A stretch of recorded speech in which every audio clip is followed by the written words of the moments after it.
report?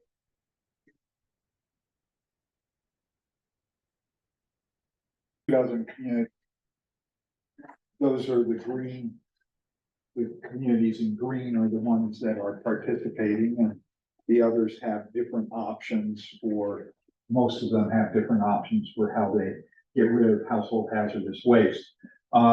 We serve, although we bring in through those 8 collections, somewhere around 1,500 to 2,000 households.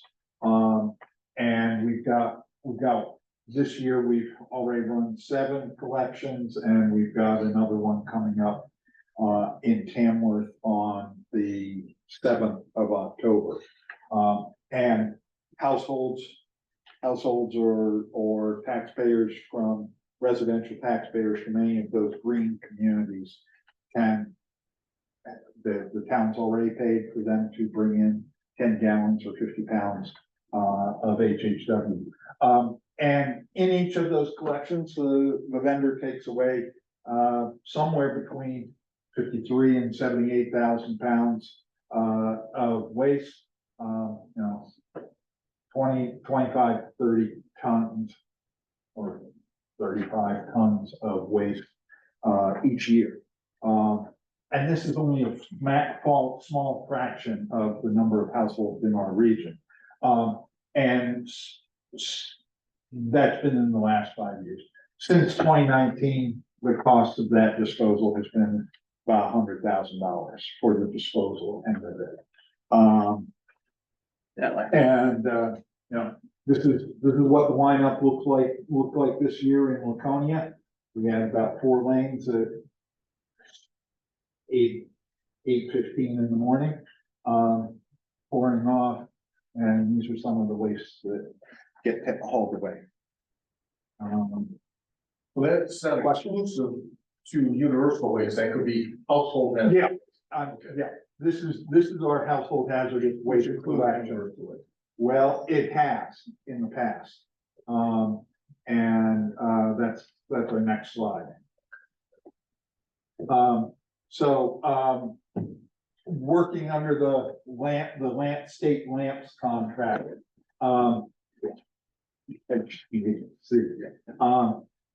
Under the state lamps contract, we have coordinated with a vendor to have packaging dropped off at each of those sites in the past.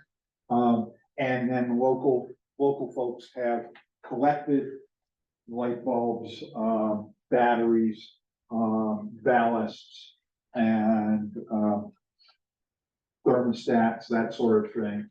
And then a vendor, and in some cases, at some of the sites, if they are utilizing waste oil, they'll pour off the waste oil if they're utilizing it in their waste oil burners. If not, that waste oil just goes to part of the HHW collection.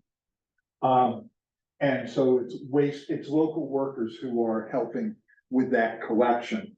And then usually in the following week, the vendor comes by, picks up those bulbs and batteries and that sort of thing, and takes them away, and the billing goes through us. And from 2018 to 2022, about 20,000 feet plus or minus of straight tubing has been hauled away. And then there's this total, this includes CFLs and batteries that get hauled away, and the cost has been between $1,500 and $3,500 for us to deal with that under the state lamps contract, which is negotiated by the state.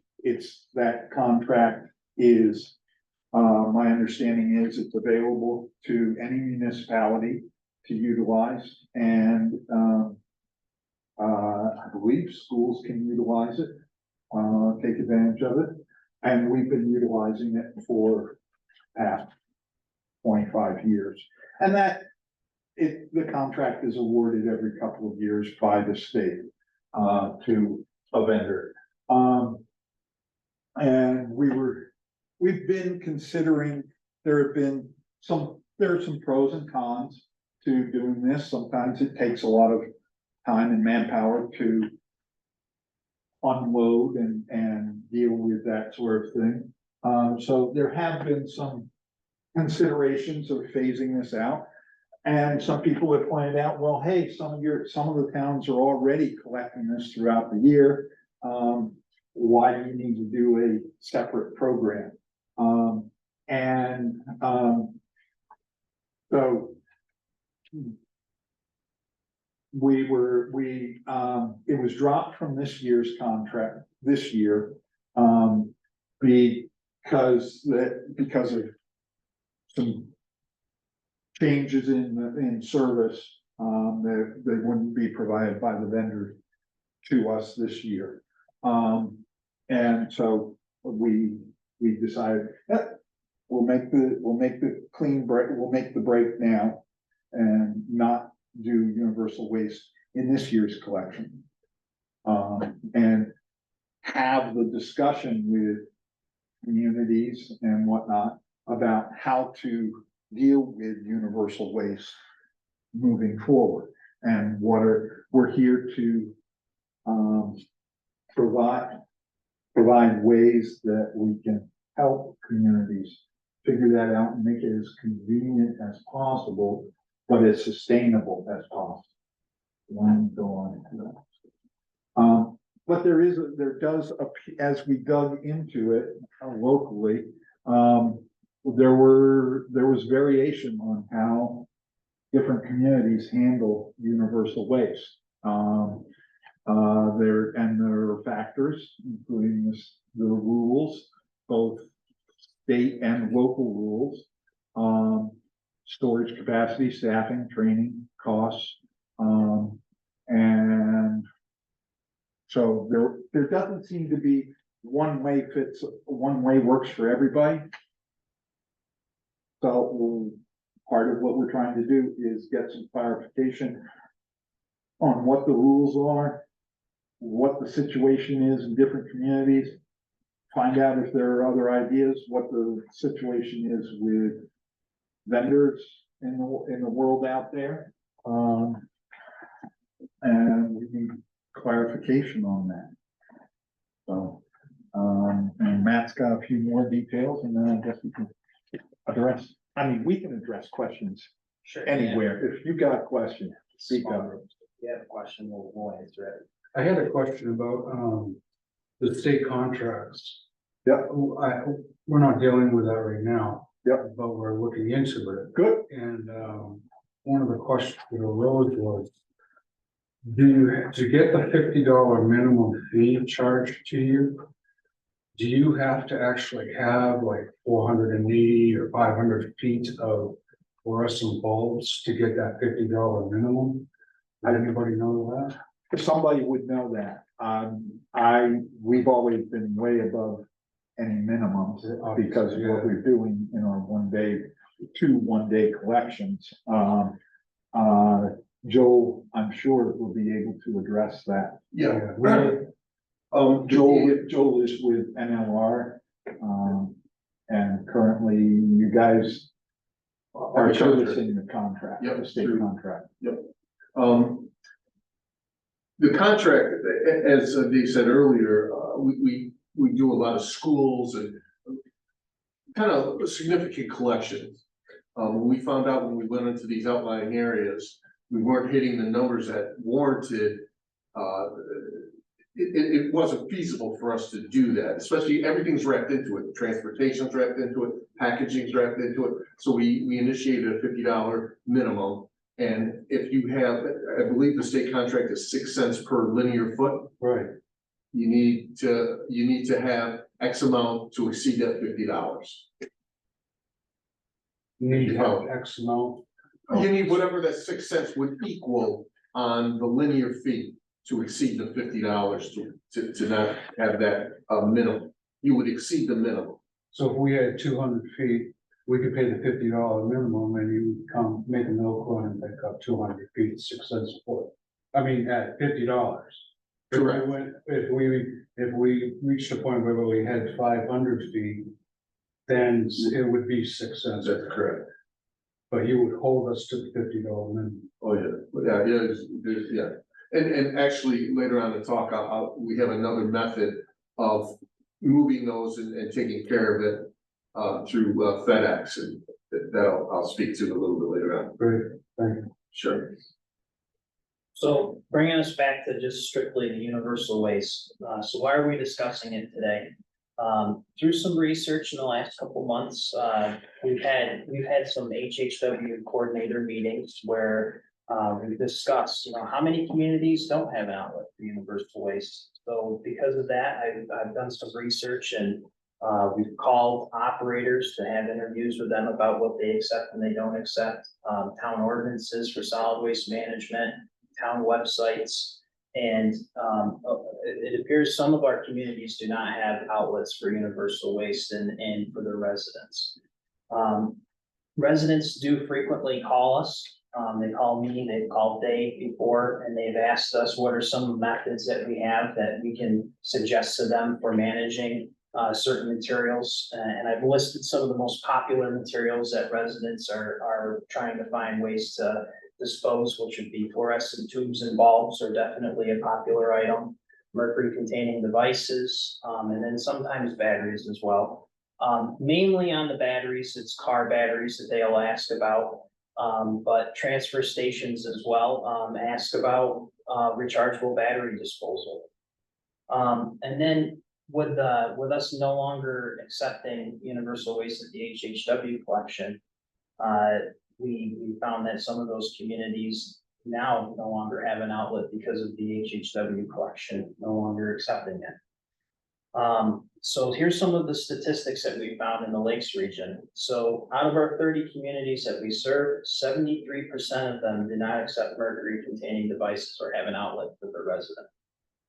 43% of those communities do not have an outlet for fluorescent bulbs or tubes.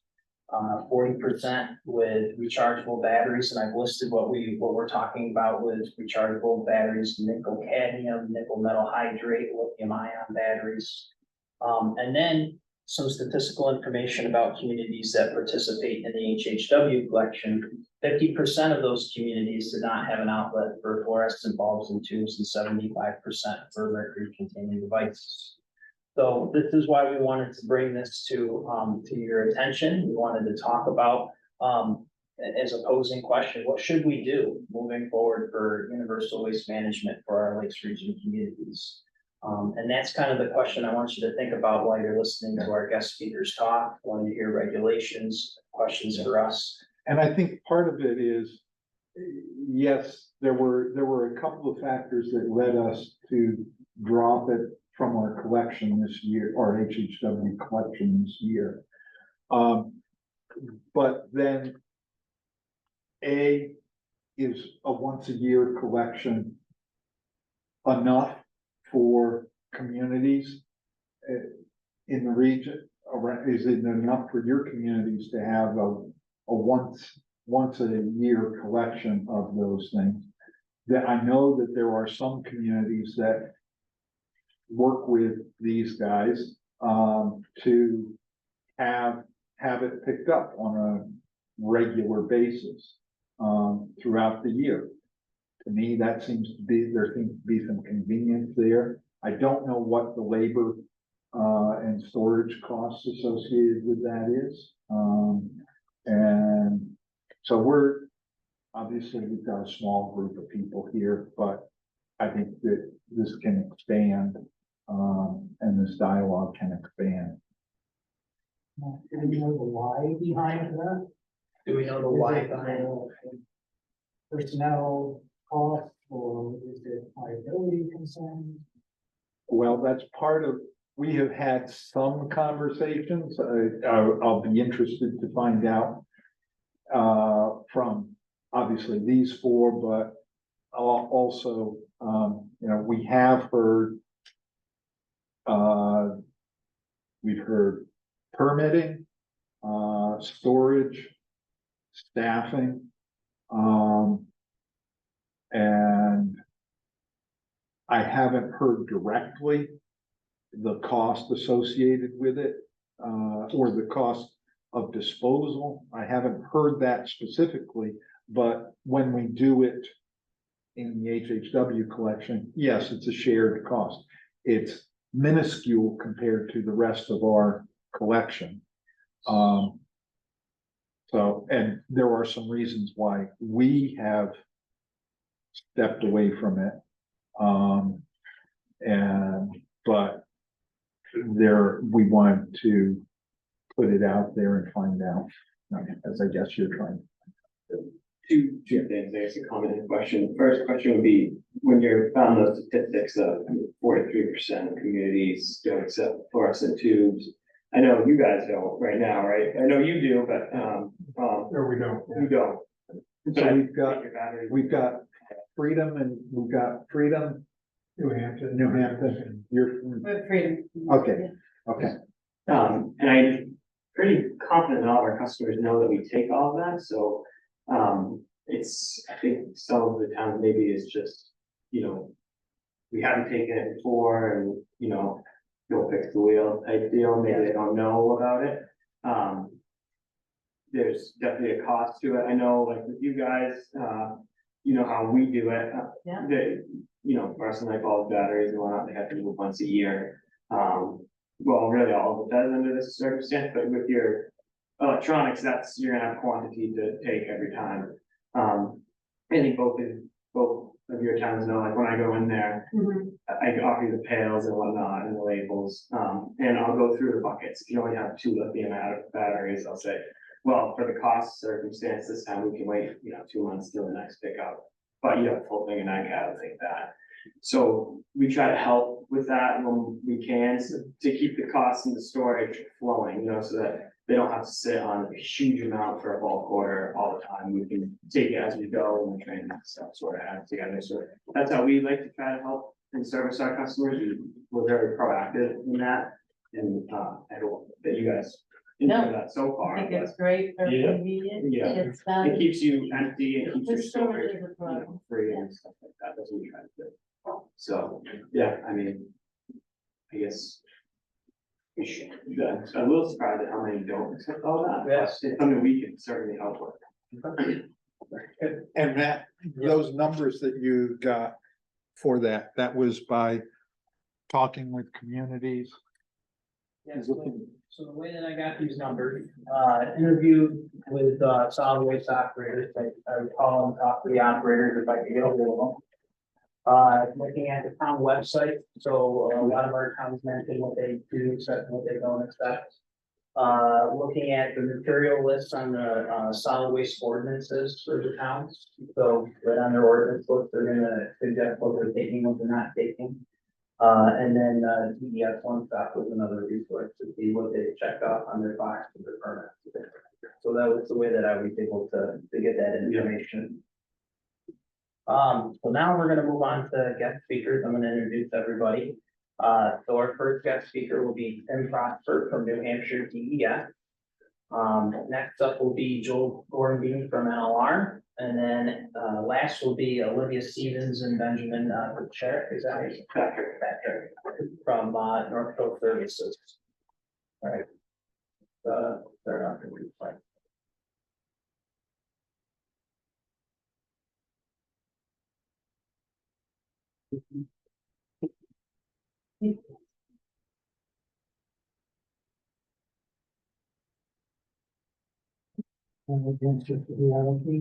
Yep. All right, well, welcome everybody. Tim Prosper. I've got 25 years with DES. Started out as an inspector when my hair was brown. I ran the used oil program for several years. If anyone gets used oil recycling grants, I was part of that. For the last 20-ish, I've been part of a program that teaches regulations to New Hampshire businesses, mostly larger businesses. And then around February of this year, some folks at the higher level decided that the household hazardous waste program maybe didn't belong quite where it was at DES, and it would be better in the hazardous waste program. So I was volunteered to take that on. So I am very familiar with hazardous waste. I am very familiar with universal waste. But I admit it is a learning experience for me to learn the practical boots on the ground. There's this interaction between hazardous waste and solid waste.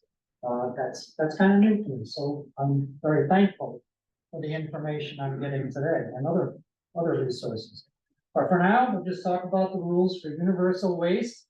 As you look at hazardous waste, you can really break it out into three categories. There's hazardous waste, and then there's that stuff that you probably typically collect at a household hazardous waste event. Stuff under the sink, the stuff that's maybe a strong acid, you don't want to breathe it. And that's got these very strict rules. There are very good reasons why we have strict rules for those things. They're very dangerous. But there are a couple of other waste streams that sometimes folks don't realize are still managed as hazardous waste, but they have a slightly different set of rules. And so that's used oil being recycled, and it is the universal waste. And they have, again, hazardous waste rules, but they're easier because of the likelihood that this stuff will be recycled. Has a little bit more value than other hazardous waste, and therefore there's more of an incentive to actually maintain it in a safe manner because you don't want to lose it if it's recycled. There are now 7 universal wastes in New Hampshire. Engine antifreeze, cathode ray tubes, certain lamps, I imagine you're all familiar with these since you're handling them all the time. Mercury containing devices, certain pesticides, a new one, aerosol cans, and certain batteries. And just kind of a all-encompassing idea that one of my coworkers said to me, and it's like, wow, I really love that, is that we treat things at work like we're used to treating them at home. Any of you have a fluorescent bulb sitting on a shelf downstairs in the basement? I probably have a half dozen.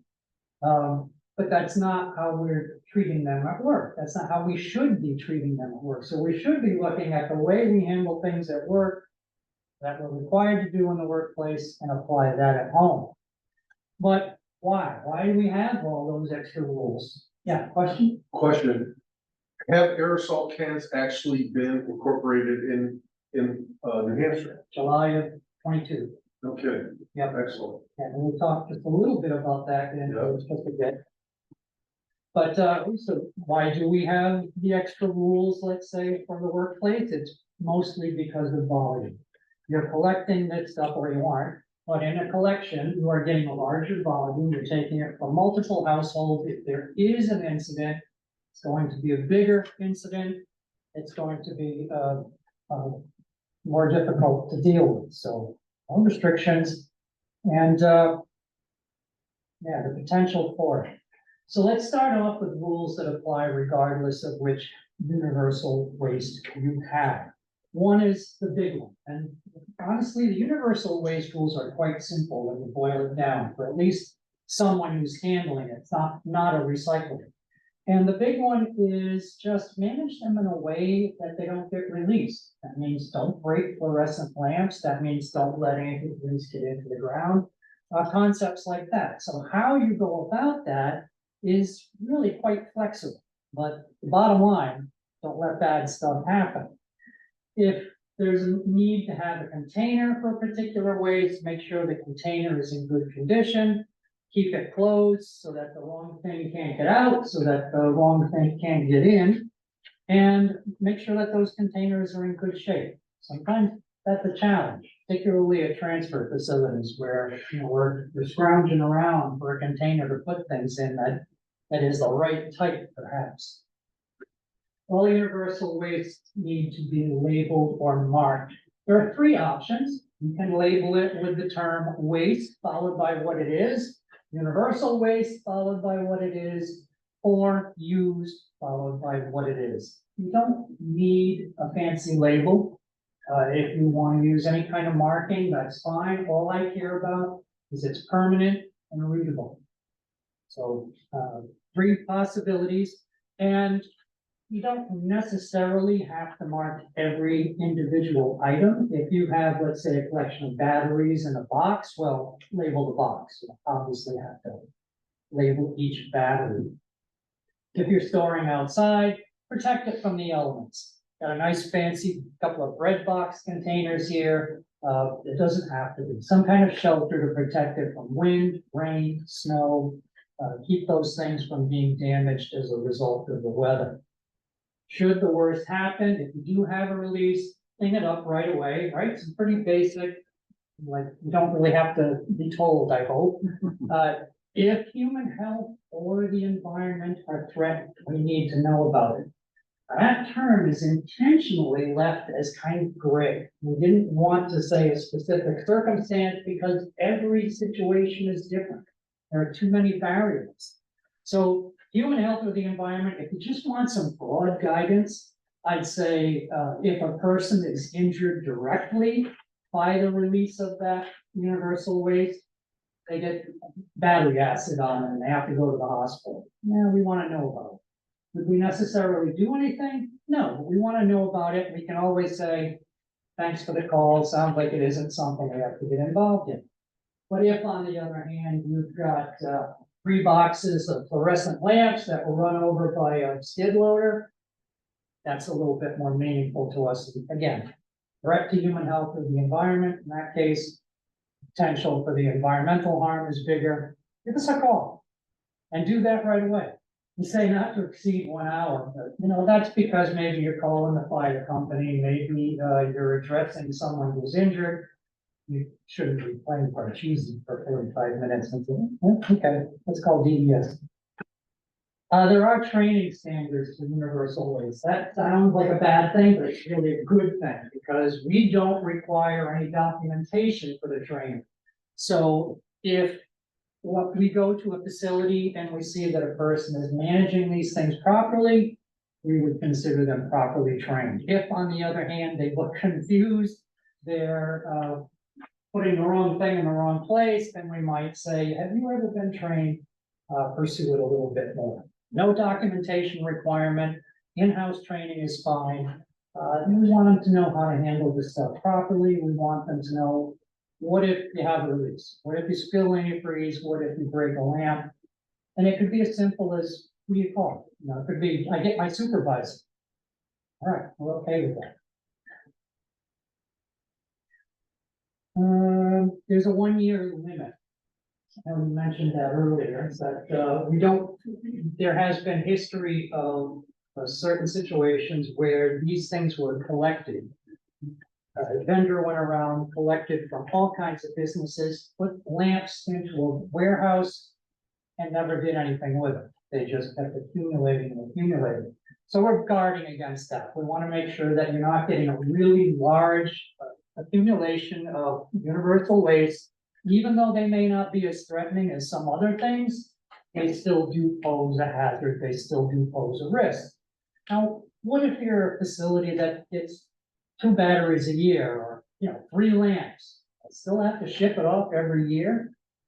There is fortunately a provision in the rules that says in those circumstances, you don't have to ship it off every year, but show that you have some kind of agreement with a vendor that when you reach a certain amount, you will have them picked up. Oh, and how do you know it's a year? Well, you can date the item individually if you want. You can date the container that it's in. That's probably more preferable, simpler to get a larger amount. Or you can have some kind of other paperwork system that you're using, whatever works best for you. So as for the individual waste, we start out with automotive antifreeze. Now it's called automotive antifreeze, but we do not limit it to cars. We don't limit it to that type of vehicle. If it's from a diesel generator and you're changing out the cooling system, it's from a marine application. It's just an internal combustion engine. So very simply, make sure it's in a good container. Make sure that the container or tank is labeled with one of those 3 options: used, universal waste, or waste. And as far as what the danger is, it has to do not just with the danger of the antifreeze itself, which we know we don't want to feed it to our pets, we don't want wild animals to get access to it, but for us in the hazardous waste world, It's about the contamination it picks up through use. Well, that liquid's running through an engine. An engine has got a gazillion different alloys of metals. Some of them are not that dangerous, some of them really are. And as that antifreeze gets used more and more, the metals content gets higher and higher. I also mentioned something here called benzene. Benzene is one of the few things we regulate because it's a carcinogen, cancer causing. The bad news about that is that benzene is in all gasoline. I think about 3% typically. So blowing this antifreeze through a vehicle engine, benzene cross contamination from the gas has the potential to be dangerous. CRTs, the big issue with CRTs is lead, and it's lead in the glass. For those of you old timers, you may recognize Parker Morgan, who was a longtime solid waste employee. But the lead in the glass, anybody know where it is in that CRT in glass?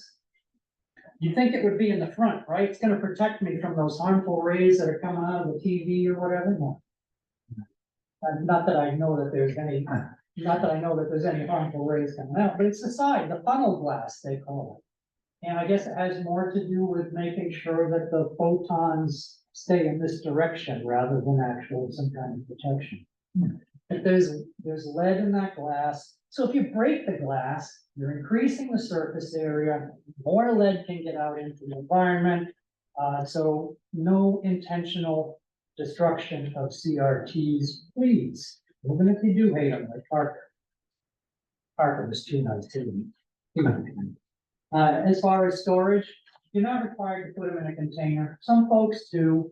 All we care about is that they're stored in a way that you're not going to have a release. Back to that original concept, the big concept of don't damage these things. So very simple there. Mercury containing devices.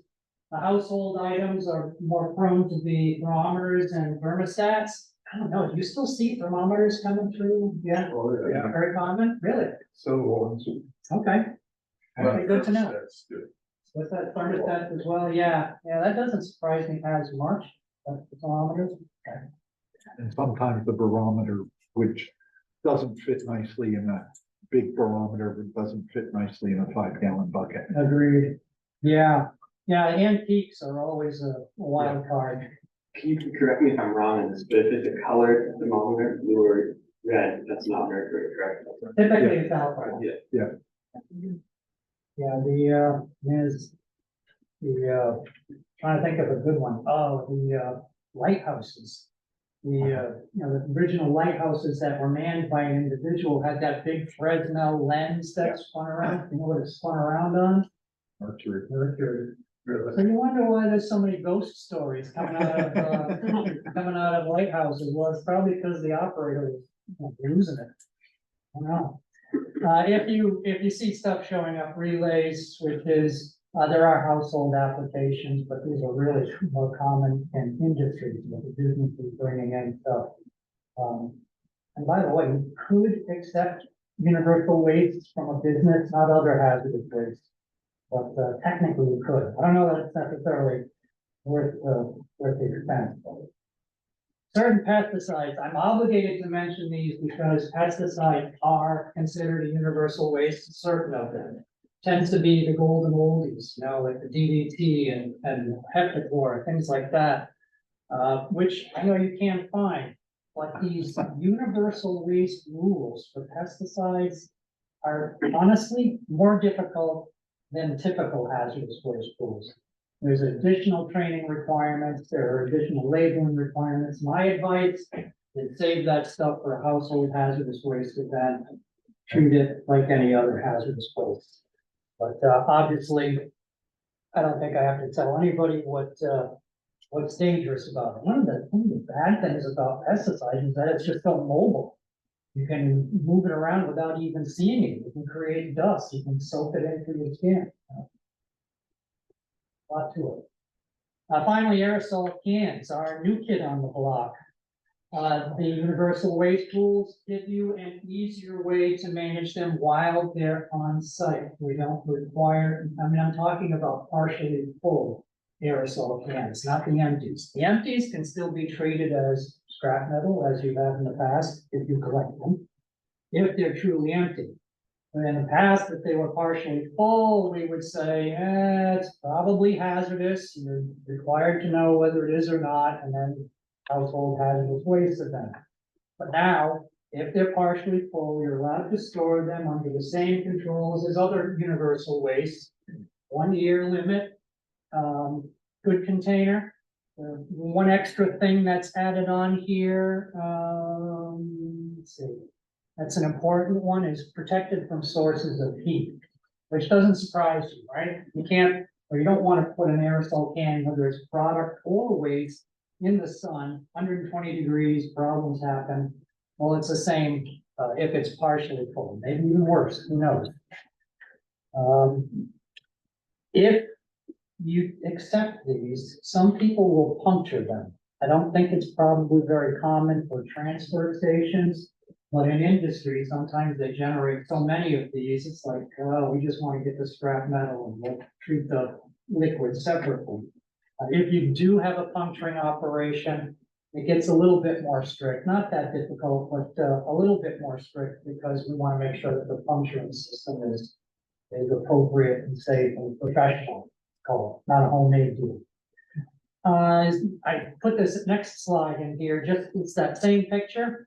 If you notice, the top of that drum, leaving it out in the heat, you've seen this, right? The hot air expands, if it's got something that's volatile in it, it's probably got even more pressure, domes the top of that drum, maybe even damages it to the point where it won't contain stuff.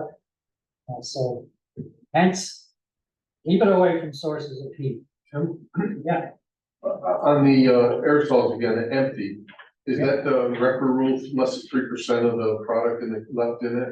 The RCRA rule is partially 3%. For small containers, less than 115 gallons, it's less than an inch, less than 3%. But the kicker, stuff is removed to the extent practical. Okay. So you can have 2%, but if you can still pull more out. Yeah. I think the bigger question is knowing that it's below that criteria. You got a solid can, you shake it, I feel material in it, you turn it upside down, you got everything out of it. So that's somewhat ambiguous. Yeah, so the universal waste rule should help with that. Yeah. It's a concern because now we're not as worried about whether it's empty. I mean, we still have recycling issues with scrap metal. But easier to manage on site. I don't really think it's gonna save you money for disposal costs though, because at some point, somebody's gonna have to take that stuff and treat it as a hazardous waste. They're probably gonna be just as expensive to remove because of the downstream issue. Lamps, we're all familiar with the fluorescents, but we can add on to that mercury vapor, which are your typical street lamps, high pressure sodium.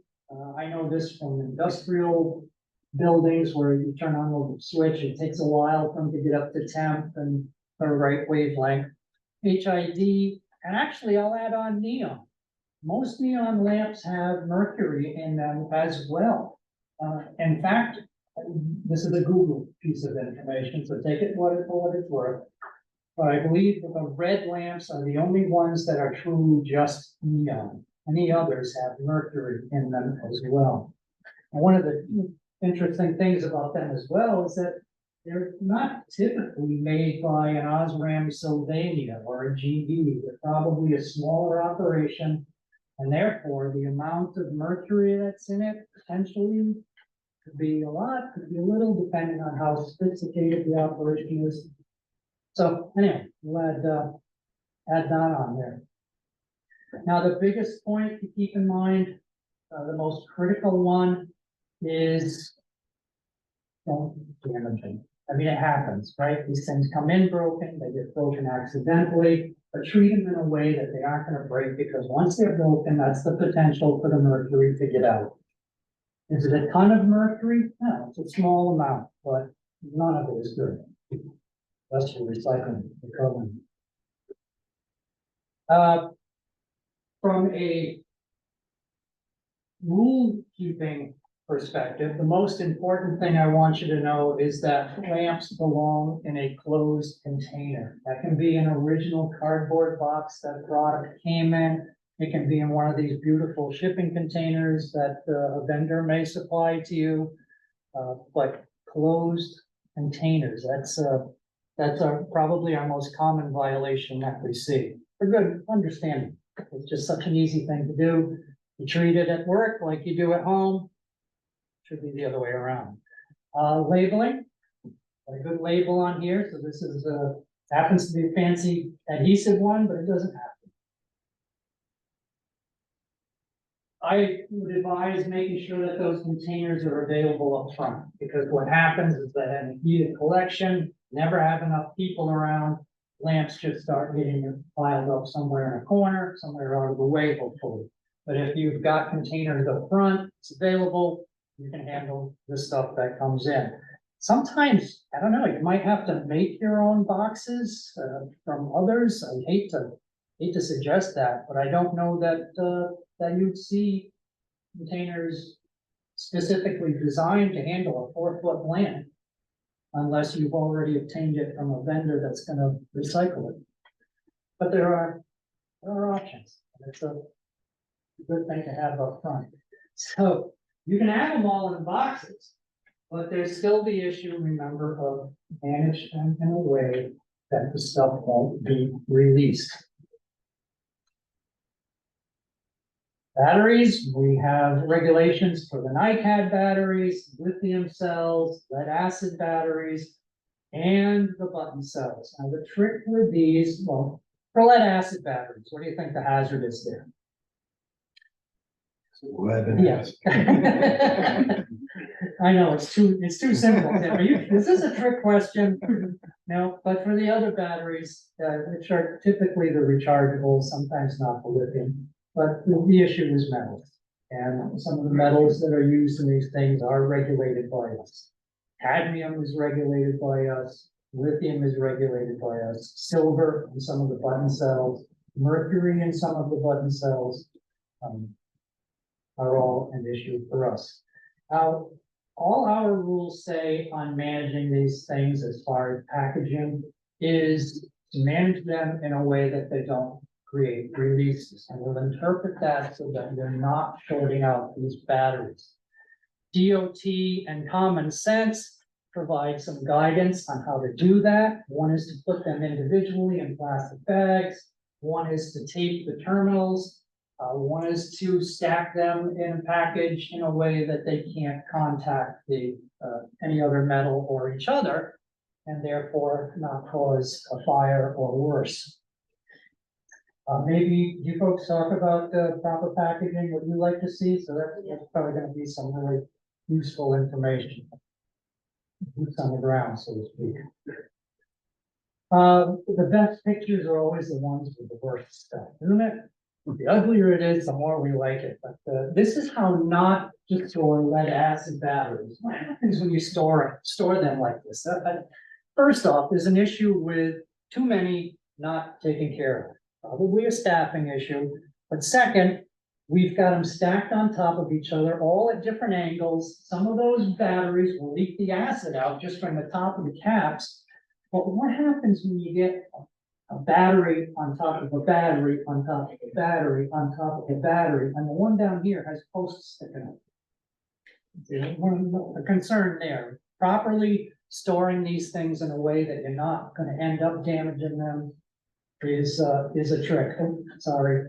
One other thing I wanted to mention on this, these are considered universal waste, but lead acid batteries are highly recoverable. They have value more than other universal waste. So we actually have a third set of rules. Section 809, who cares about the number? But all that rule says is handle them in a way that they don't break open. Nothing about labeling, nothing about closed containers. Handle them in a way that they don't break open. Because they have value, we expect that folks will be handling these things in a more responsible manner. We don't feel that our rules are as necessary. All right, here's a nice example of stacked up with something in between to protect those posts from popping into the bottom with another battery. We have one of the spill pallets on the bottom so that if there is a release, it's going to capture any acid that leaks down. Thing to keep in mind is that when it comes time to take these off the pallet, it may not be water from the spill pallet, so be aware of that. And then I threw this picture in for a specific reason. It's not bad of itself. It's got some protection from the elements. It's a nice surface, but it's only one battery. It's probably only one battery because they've actually got just a daily collection. Someone drops off whatever at the end of the day. The operator takes that battery and stores it the way they like it. So that way you're not getting homeowners piling these things up willy-nilly the way that they do it at home. Button cells, the different types, mercury I mentioned, silver I mentioned, zinc. Actually, the zinc air batteries are not a concern for us. We don't regulate them, but it's just so easy. We might as well treat them like other universal waste so that because we don't do well at identifying these. And then finally, lithium cells. And the metals obviously are the issue for us, except zinc. I'd actually like some input from you folks when the time comes, but we talk about making button cell ravioli. Do you have any concerns about the tape being applied to all these button cells? Is there a way that you can prefer that? That's a preferred method. That's a preferred method? I'm sorry, and I'm probably should, is it you I should be talking to? Oh, no, Okay, good.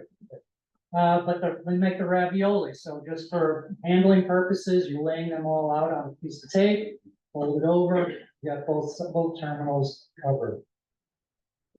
And if the weather's really cold, we threw this slide in there too. Freezer tape may be an option. I personally like electrical tape, but you deal with what conditions you have. So couple of things I point out on this. It's not because it's such a horrible slide, but just a couple things to mention is that these are obviously power tool batteries, and I'm looking at it stored in a metal drum. And I'm thinking, well, there's an opportunity for some shorts. But another thing I look at here is, to me, it looks like those things have been stored forever. Yeah. How long do you think it took to get a 55-gallon drum full? I remember that 1 year limit with some exceptions. Case by case. Close out the contact information, hazardous waste helpline. 1-866 has WASC. Like standard joke, used to be has waste, but budget cuts. Nothing had to go. So 1-866 has waste. Questions, comments? Starting point with the rules.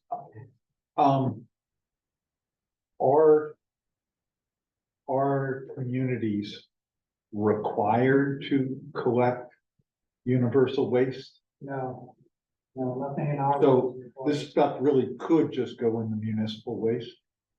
We have no rules that apply to a homeowner. I don't know, local ordinance or, some other program perhaps has certain solid waste rules, but on the hazardous waste regulations, we exempt household waste until it's collected by someone, such as a transfer station. So they're not, so communities are not required to.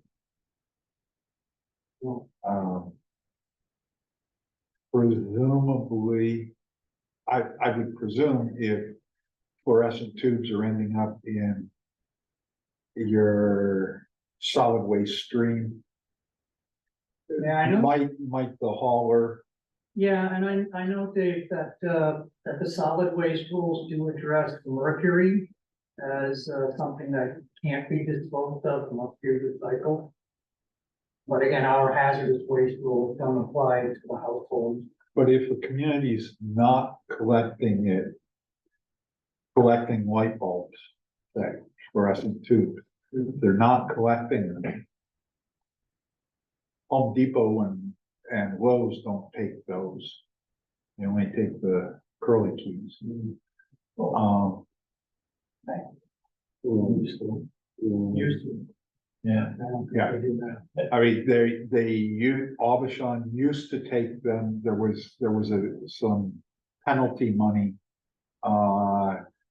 That the DES had, and there was, Aubuchon would take like 6 bulbs from a homeowner. So if they don't do that, then the bulbs get into the municipal solid waste. Worse, they'd be breaking them before they put them into it. Yeah, it goes in the crusher. Yeah. Then I'm guessing whoever's hauling the solid waste at some point is going to begin to realize, gee, we've got some mercury in here and your costs are gonna go up, would be my guess. I don't know. I don't know. And presumably, I mean, we live in the Lakes region. We've got about 40% of the state's surface water. That's a major reason why we do household hazardous waste collection. But the universal and I believe that there are rules against HHW type products going into the municipal solid waste. Not from not the household, we don't regulate a household. Okay. That doesn't sound copacetic. But once the household takes it to a HHW, now you're. Then they're regulated. Yeah, but point taken, the worst issue we have is what the homeowners do. Right. Yeah. We generic. And I mean, there may, each town, each municipality ends up in essence making their own rules based on what they do or don't want to take. And what they do and don't want, and then consequently what they do and don't want to find at the end of the dirt road. Pretty much. If it was on a dirt road, then we have a concern and we have to find a place like a transfer station to do it.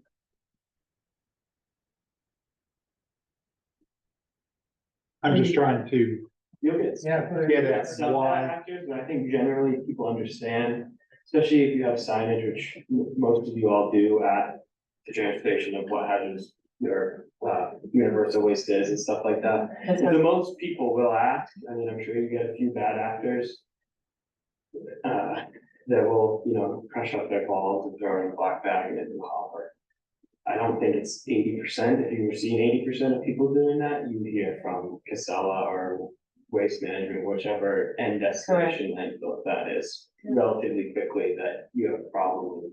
We're either gonna shut you off or until, And you're getting charged. and you're getting charged a lot. So I think that for the most part keeps people fairly honest. Again, not 100%, that's not feasible. But if you have signage and stuff, most people I think are gonna ask, how can I get rid of this? And At the transfer station, yeah, most of them ask. And they can tell what we have, like we have bulbs and where it goes. And the easier we make it for them, the more they're willing to just come in and separate it. yeah. Especially the. Cost is their concern too, so we try to keep the costs down. Like bulbs, we don't charge, we have a vendor that we have to pay money to, but it's worth it to us. So, pretty much the towns have good conscience of how things should be run. And it's a lot of education. It's the right thing to do, regardless of the cost. The town will just pay the cost, that's Yeah, it. well, and It's worth it. it These impacts, are lakes, we've lost tourism. ultimately impacts the homeowner. But, well, I don't know, some people are able to see that far ahead, some are right here. you have a question or comment? Oh, well, would there be a difference between a homeowner coming to the transfer station, tossing it into the hopper, tossing a mercury bulb, say, into the hopper, and not being liable for it, versus someone handing it to me as a transfer station attendant, and I walked over to the hopper and tossed it in? Yeah, and you would be knowingly accepting it, so you would be considered what we call a generator. You take it, you want it. Right, so if transfer station attendants become aware of a fluorescent bulb, then it is, we are responsible for it. We could ban such person, too, I mean. That there is an option for that, if you're not following the rules of the transfer station. I mean, You're you right. get a warning, something like that. I would imagine. You do. So there's ways for you to kind of, if you see someone doing something directly like that, you can do it first, hey, this is the way, you know, that you're supposed to do it, it's gonna cost maybe whatever, depending on what the item is. If they do it anyway, well, then they're not abiding by the rules the town has at the transfer station, and, you know, that's, like you just said, your name's on the line because you took a course to get your transfer station certificate or whatever it is, and, I mean, yeah, I mean, you can't just break the laws. I mean, Right, it's so not, there is we're that, not there's as just- exempt as you may Right, have mentioned. right. So. Right. But if one gets in and you don't know about it, that's not, I mean, I can't imagine that. You would make it possible, but if there was a knowing incident where, you know, the operator is watching lamp after lamp going to the dumpster, That's a willful act. that's a willful act. I remember a couple of years ago when they had the test. And they were comparing a regular fluorescent bulb to the green tip. Yeah. And they said something, you know, is there a difference? And it turns out, you want to probably correct that and say they're both the same. One used a little bit less than the other one, but they're still treated the same.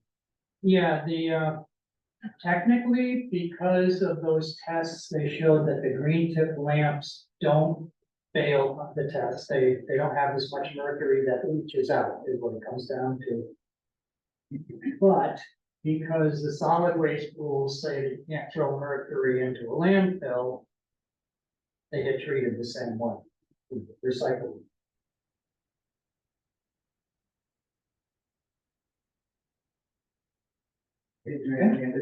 Well, I'm also a wastewater operator too, I run the plant where we are.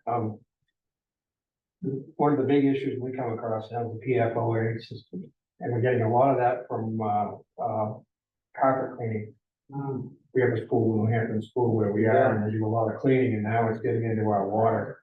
Causing a lot of issues. For me, we talk about solvents, you know, solvents, but boy, that's serious. It's got to get in the water system. It's like the new 4 or 5 mercury, I think, billion. it's everywhere. Yeah.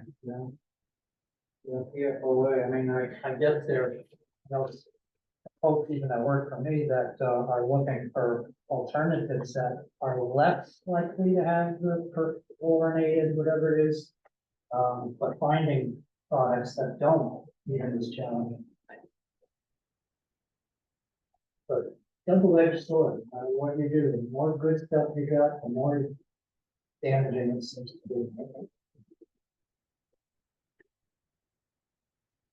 Great, thanks for your comments and questions. Thank you. Thank you. No, you're up.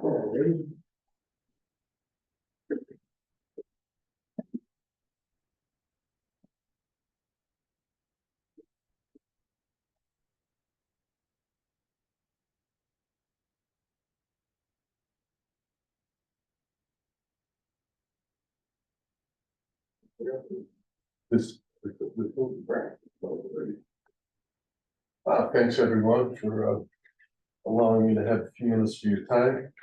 I work for NLR. We're a universal waste recycler in Connecticut. We're one of 2 companies in all of New England that actually has a permitted facility where we manage and recycle lamps, all kinds of lamps. The machine that we bought, and a lot of environmental initiatives start in Europe and then make our way here. And we had to buy a machine, a Balkan, out of England. That it's really a neat process. Lamps go in on a conveyor. They hit a grinder, which grinds up the lamps. It's under a vacuum system. So what's in the lamps is it's a phosphor material, calcium phosphate, and that's what contains the mercury.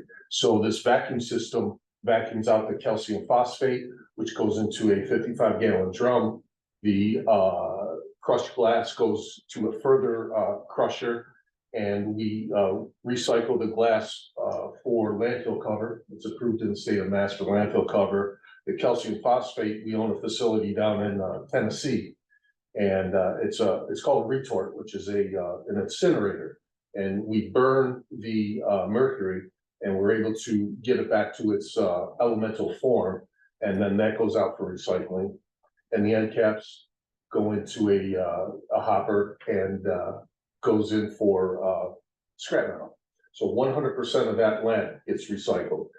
That was when the company, that was the first initiative from the company, which was back in 94. We got a permit in 96. We've been operating ever since.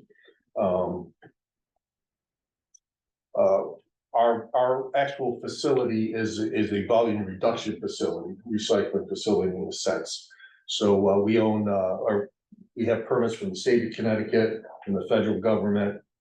We have, when NLR started, there was no universal waste. It was part of hazardous waste. So all of our vehicles are currently still permitted to haul hazardous waste, although universal waste takes it out of that arena. Two gentlemen who are the major players in our company, Ray Graysick, president and owner, and then Rob, who is our chief operating officer. Ray started off as a union electrician, got into the electrical warehouse business. I guess that crashed out back in the late 90s when Home Depot and the big stores were doing all of that. And then he got involved in the recycling aspect. Ray is one of the originating members of a association of lamp and mercury recyclers. It's a group of people, that gentleman from Veolia, the CEO of Veolia is on it. And they were the ones back in the mid-90s that lobbied Congress and worked with the EPA on developing all of the universal waste regulations. So Ray's a real pioneer in the industry. A great guy too, very good guy. Right now we have about 20, we're a small company. We have about 24 employees. Pre-COVID, we were almost 40. And we're actually gearing up again. It's a double-edged sword. I'm sure all of us are feeling the same pressures. We can't find people to work for us, or to work, period. But we're it's a battle that we all have, and we'll overcome it. Right now, I can say the focus on NLR is kind of like looking down the pipeline. What are the next waste streams that we could be involved in that'll help the environment and fill a void? And we talked about the aerosol cans. Aerosol cans, I was glad to hear they're regulated in New Hampshire. They were supposed to be regulated in Massachusetts by the end of the summer. They still haven't made the announcement yet. So Government. yeah, government, exactly. New York City or New York State just promulgated it. And now we're getting inundated from calls, from mostly colleges. Well, it's amazing how these aerosol cans are all window cleaners, it's just phenomenal. And our process for that is a downstream partner. They puncture the can. They have a recovery system where they evacuate out all liquids. All the liquids go into a 275-pound tote. Tote goes out for most likely incineration in most cases. And then the canister itself crushed and recycled. We've already received half dozen car batteries, electric car batteries, amazingly. Lithium ion, which I'll go in a little more detail about, is another waste stream that's growing exponentially because of the manufacturing, and every tool now, every hearing aid, everything's going to lithium. I'll take a little sidebar on this, and we'll get into lithium, but our facility, I would say of the batteries that we take in, 5 years ago, lithium didn't even really exist for us. Now it's probably 70 to 80% of our volume, because people are being more aware of it. The biggest concern, you had mentioned the metals. In our regard, it's fire. And I'll share with you, not that I'm bragging about it by any stretch, but we had a warehouse fire because of lithium batteries. 2 o'clock in the morning. Always 2 in the morning. 2 o'clock in the morning, our warehouse is video surveilled, and on the videotape, you heard a pop, and then a little bit of smoke billowing up. The camera saw the action, moved over towards it, and within 20 seconds, a fireball rolled all the way up to the ceiling. And because of regulations and regulators, we have our aisle space by design, and the fire was isolated to one aisle, one section of the aisle, and our fire suppression system actually knocked it down, which is amazing because water doesn't do much for lithium. So in any event, we're highly cognizant of the issue, and trying to educate our people and our customers along the way. So we got EV batteries, another stream that's coming into us that's becoming viable are the solar panels.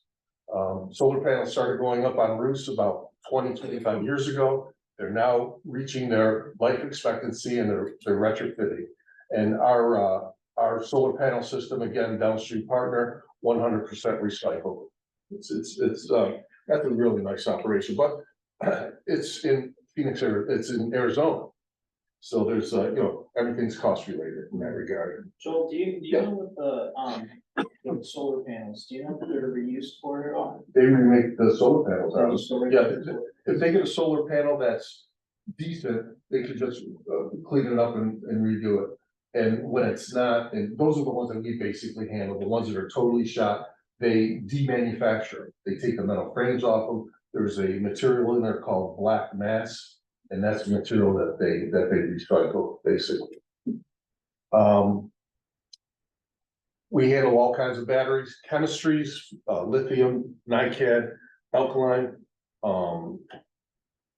lead acid, all kinds of other batteries. And the interesting part of our job is go to the customer site or seeing what they have. We actually took in a series of batteries from the railroad. It was a lead. It was a lead nickel battery, I believe, and it controlled the lights, the emergency. That battery is good for 50 years. They're now, it hit its life expectancy, and it was a design by Thomas Edison. Which, now we're talking about lithium, but we go back there, and there's no harm to the battery. It was relatively stable, opposed to the lithium. What I wanted to do was just kind of identify the lithium batteries. Basically, you have a primary battery and a secondary battery. Primary batteries have a one-time use. Secondary are rechargeable.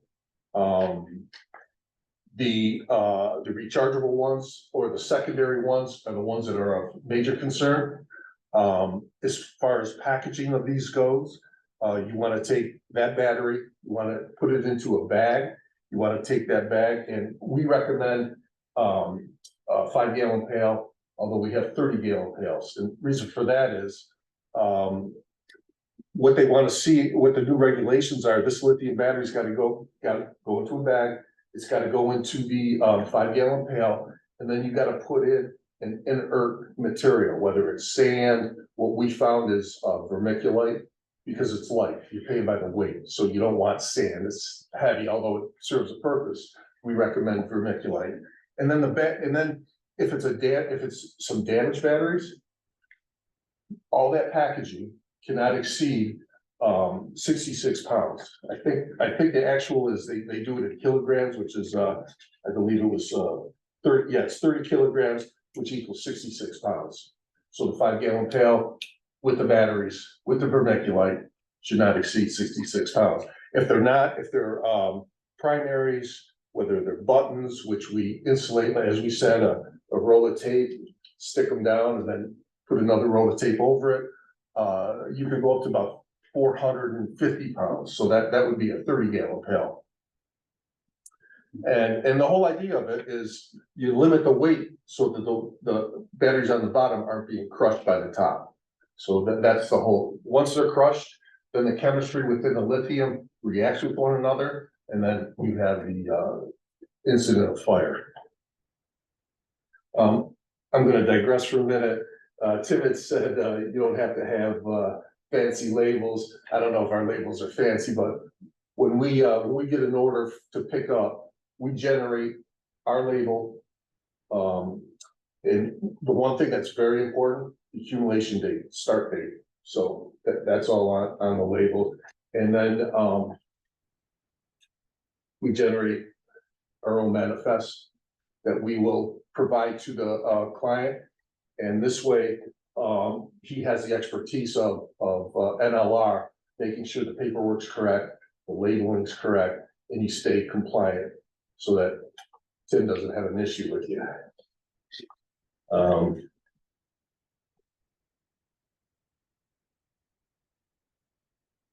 don't want to go too deeply into this only because it's still evolving. This is again related to lithium batteries. NLR works with a lot of environmental companies, environmental cleanup companies.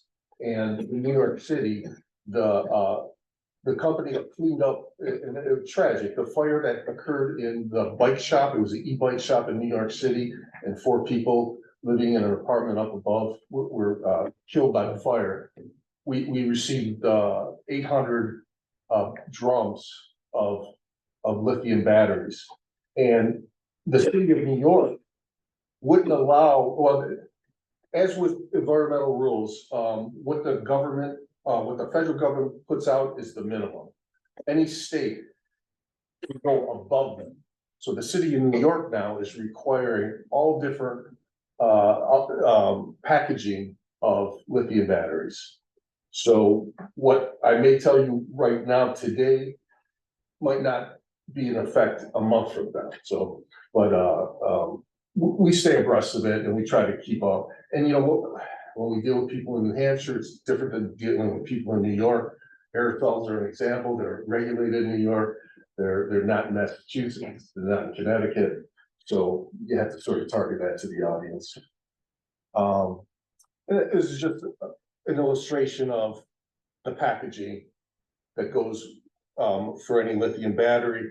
You can ship computers with the battery in them, but there's different regulations for that as well. Typically, what we do, and we provide proper packaging for all the commodities that we recycle. These are 8-foot lamps, 4-foot, and we have 2 different sizes. We have one that will hold 170 T8s, and the other will hold 340 T8s. And I believe, sir, you were asking about the $50 minimum roll. I did a little bit of math. It's 208 4-foot lamps. So 200 that'll fit into that canister right there. So that you hit the minimum with 1 container. And then we have others containers that we call OEMs, and we try to switch over because these sometimes are a bit of a issue storage. They're sitting there empty. They're just as big as they're empty as full. So we also ship OEM boxes that lay in the flat when you need. They're just on a shelf somewhere. You need to store some lamps, fold them open. They come taped, and then you can you know, store them as full and not take up the space that the fiber drums do. Our different packaging for if you have CFLs or smaller lamps, even some HIDs, they can go into a 5-gallon pail, batteries, mercury devices, and ballast. For ballast and some of the bigger items, we use a 55-gallon drum. Don't want to put batteries in there. Batteries should always go into a fiber or, well, not even fiber, excuse me, a poly or plastic container. That's a 30-gallon. And then for e-waste, we provide cubic yard boxes. And again, all of our labeling will be on there with the accumulation date and all the necessary data. As any company, we have what we can accept, what we can't accept. We don't accept any liquids. Except for like lead acid batteries, but we're not taking antifreeze or some of the other things that do fall under the universal waste, and that's because of our permit. We're not permitted for liquids. One other item, and again, what we were talking about for the minimums, we have what's we call it our backpack. It's a mailback program, and what we do is it's online. You go online. These are the different products that we have. We have them for lamps. We have them for batteries. We have them for ballast. We don't do e-waste that way. It's just, you know, we're not going to ship a cubic yard box out there. But you go online, you look at our store, you look at the item that you want. If they're, you know, if you have, excuse me, we have a small pack that'll hold up to 40 4-foot lamps, T8s, or we have a larger one which will hold 100. And call up the number, order online, or you do it online, and it comes to you with a FedEx label, return label. It's shipped to you FedEx. It has a return label on it. Just like any other package, it'll tell you your accumulation start date. You hold on to it as long as you have it necessary to fill it. Once it's full, call up FedEx. They'll come pick it up. They bring it to our facility. We process it. We send you your certificate of recycling. So this is what we're trying to do to overcome the logistical of a small quantity generator up in a remote area. And, you know, that was the issue that we had with the household hazardous waste. We're a for-profit company. We just couldn't happen for us with all the remote locations, multiple pickups. So this might replace that kind of scenario for outlying areas, small quantity generators. And the pricing on this is in our DAS contract as well. Very favorable. That's pretty much it. I wouldn't say in a nutshell, but any questions? I'm just looking at my notes to make sure I covered everything. So, my thought, when you talk about the ballast. Yes, sir. We take out ballast, Yep. non-PCB. Yep. Seems like we do it forever. Yep. And are those hazardous waste at this point? The or- non-PCB, Yeah, they're not hazardous. what should we do with them? Well, we recycle. Okay, We recycle them. What we do is, the container gets disassembled. There is a dielectric fluid in it that gets collected, and then it's disposed of. Or, I mean, we have an option for landfill. We'll ask you which you prefer. and the other question would be capacitors out of microwaves. We take those out, we've got a lot of them, and are those considered hazardous, or if somebody says, no, they're no longer, just throw them away? Huh. What do we do with something like that? Well, we recycle all kinds of electronic components, even capacitors. Okay, Whether they're, it's mandatory or not, I'd say, I don't know. You guys familiar with capacitors regularly? They're not, well, they're not, we have a recycling chain for them, everything that comes to us is recycled in some way, whether it's technically regulated or not, non-PCB is not, as far as my understanding is, we'll separate PCB ballots, that are tax exempt, light ballots, and like I said, those will go to an actual recycling facility. Your non-PCBs they can go to a steel yard type deal. I think that's where most of ours go right now. okay, so they are used. They are used, Yeah. yeah, they're recycled. They're not going to Yeah, landfill. they're not going to a landfill. But they're gonna- But, you know, and this isn't a judgment by any stretch, there's, you know, many people will do things because they're kind of forced to, it's regulatory wise.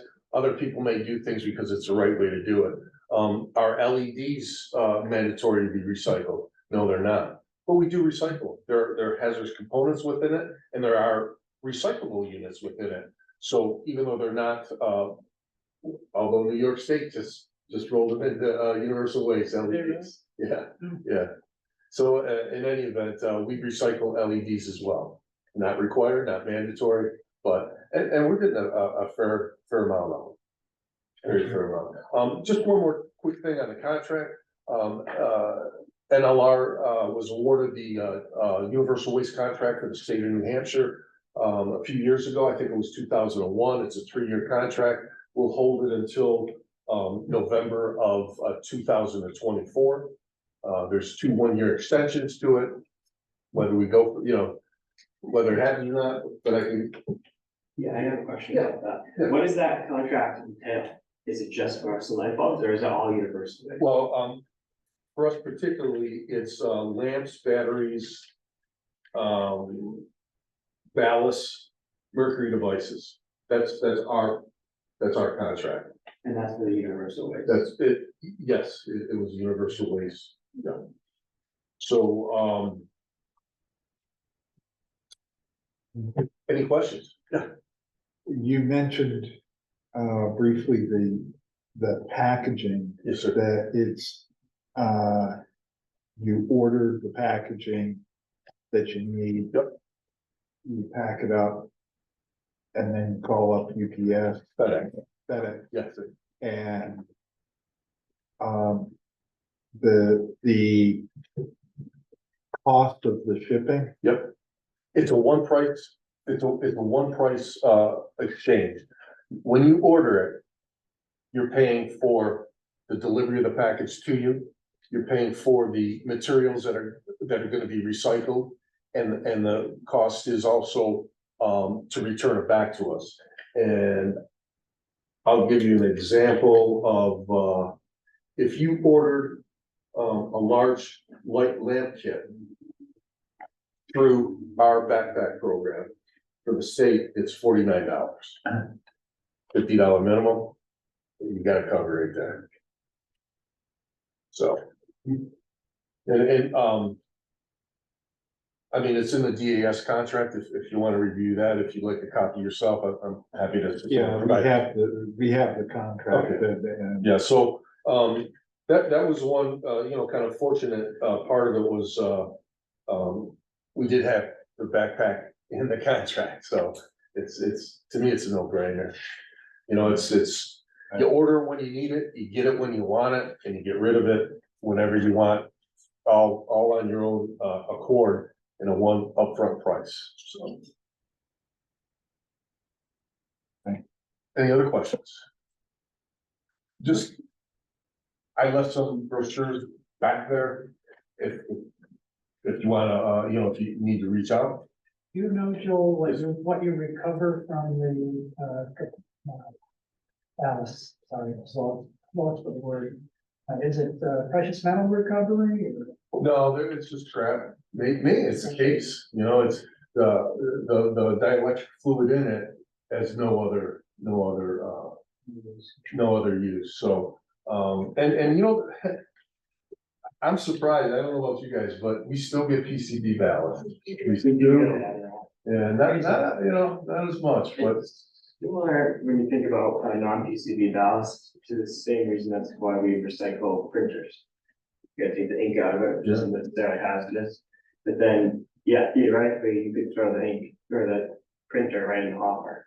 Nothing, but then it's just going to landfill, it's not gonna decompose or anything, whereas you can, when it goes to a shredder, it gets shredded, the plastic's separated, the metal's separated, you can reuse all that metal, so that's the main idea behind it.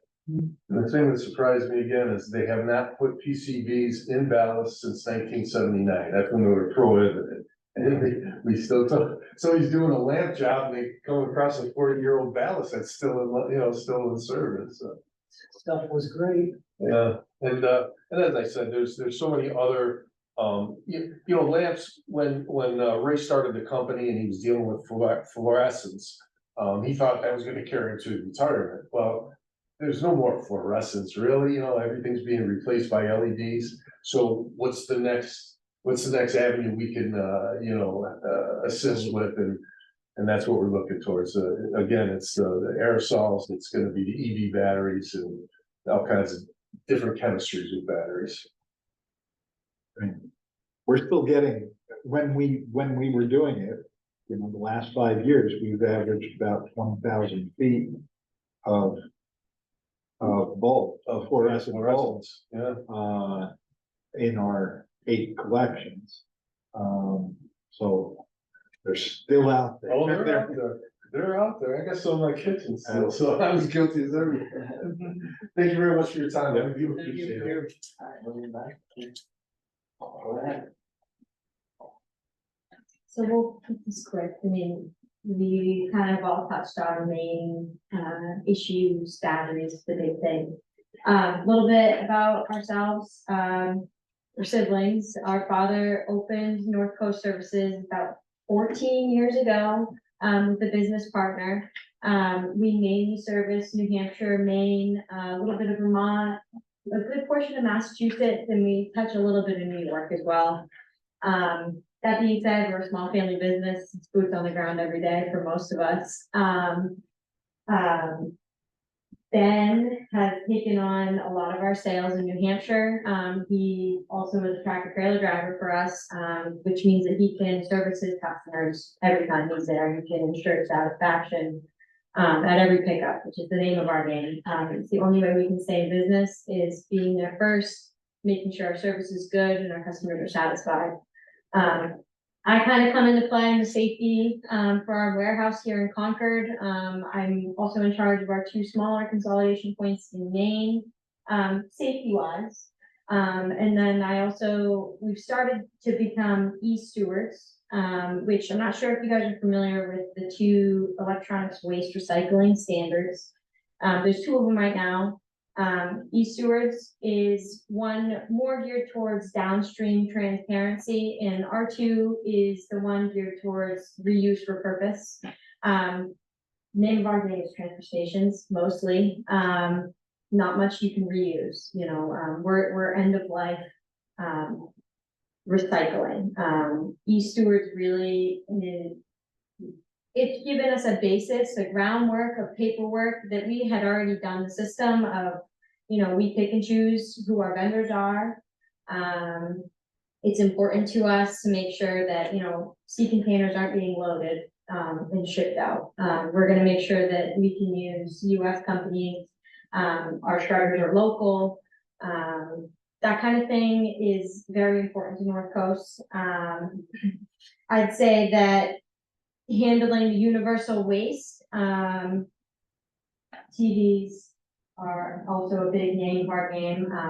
In Concord, our Concord facilities, our main consolidation point, everything comes in. So even our ancillary sites in Maine, they sort and stack, and then everything hits Concord, where from there we can use assembly on site.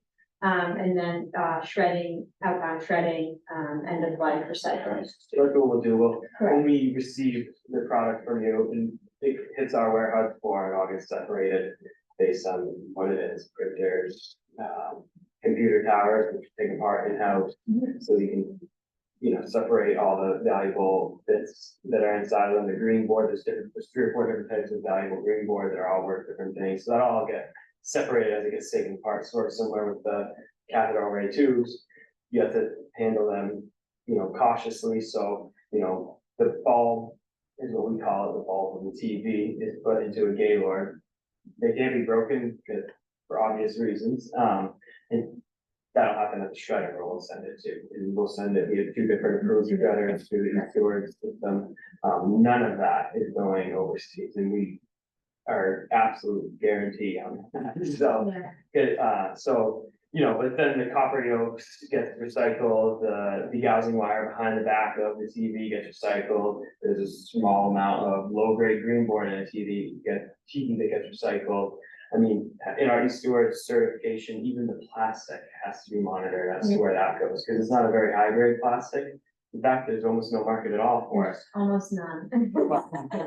We still have to pay to get rid of, at this point, we're pretty much paying to get rid of the plastic bales so that it'll somewhere down the line get recycled. It's not just, getting thrown into a pit. Yeah. So we try to have a really good eye on all of that. So we're mainly a consolidation point for places like you guys, and then we'll bring it in and separate it. And then from there, we'll send it out to the proper shredders, and recyclers at the very end of life. Right. And that's where that e-storage comes into place, so that, each one is vetted and, assured that it's the right thing. It's a cost benefit for us to be stewards. We want to be able to be transparent with our customers. We want to be able to prove to you that we truly care about this kind of thing. It's cost to us. We have to require all of our vendors to send BOLs for their shipments to wherever they're saying they're going. I have to actually visit our first, we call it tier 1 downstream. So to wherever the material hits first, I have to go see annually. I have to watch their operation. There's a lot of cost associated with minimizing who is cleared to send it. Not many companies are willing to ensure that, they're gonna send it where they're telling you, or if there's a cheaper option that might not be loading a sea container, we can't use them. And there's not many companies, honestly, who are willing to make that pay cut. We think it's important, and we want to be able to prove that to our customers. Manual disassembly in our own Concord facility is how it's worked. We don't have a shredder. We don't operate like that. It's, a power tool and a man at a desk taking every TV apart. It's our gaylords and pallets coming in from you guys. They'll enter our warehouse floor, they'll get tipped, and they get sorted by a couple gentlemen. Sort stack, weigh, that's how you would get invoiced, as weighing each type of commodity. And then from there, like Ben said, it'll go out to cold storage for a short period until it's headed to a shredder, or it'll go to our manual D-men, who will take it apart. Then those commodities will head out the door. We have a universal waste specialist. She handles all our batteries and lamps. She counts every lamp, she sorts every lamp, she looks at every single battery, checks the composition. And that's what I was gonna say when we were talking about, Yeah. I supply the buckets and stuff similar to them. When you request to have pickup, we have 6 pallets of, e-waste, and then we have, a couple barrels of batteries or whatever, and we'll bring that. And I think I've tried with you guys, Oh, yeah. particularly who are here, how to separate it, tape, yada, yada, yada. It's not that we don't trust you, but we don't trust you. Like, we have her go and double check it, because you never know when a citizen's just gonna go dump something in there. We have to absolutely make sure, like you were saying, that it's in with the vermiculite and all that kind of stuff, so that there's no fires. So clear taping is the way we roll. Electrical tape might be a little bit more effective right away, but you can't read through it. So clear, packing, just regular In packing fact, tape. smelters don't like black tape. Smelters don't like black tape, yeah, They can't see it. They can't see what it is. because they also have their own QC. Yeah. Everyone does when it comes to it. So as much as you do, we do it again, and then the smelters do it again.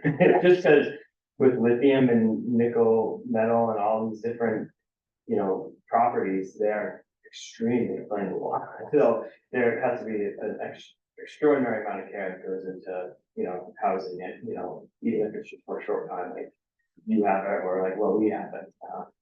So that's part of the thing, and our vendors, again, the downstream battery recyclers have to follow the same service. That's what I'm looking for.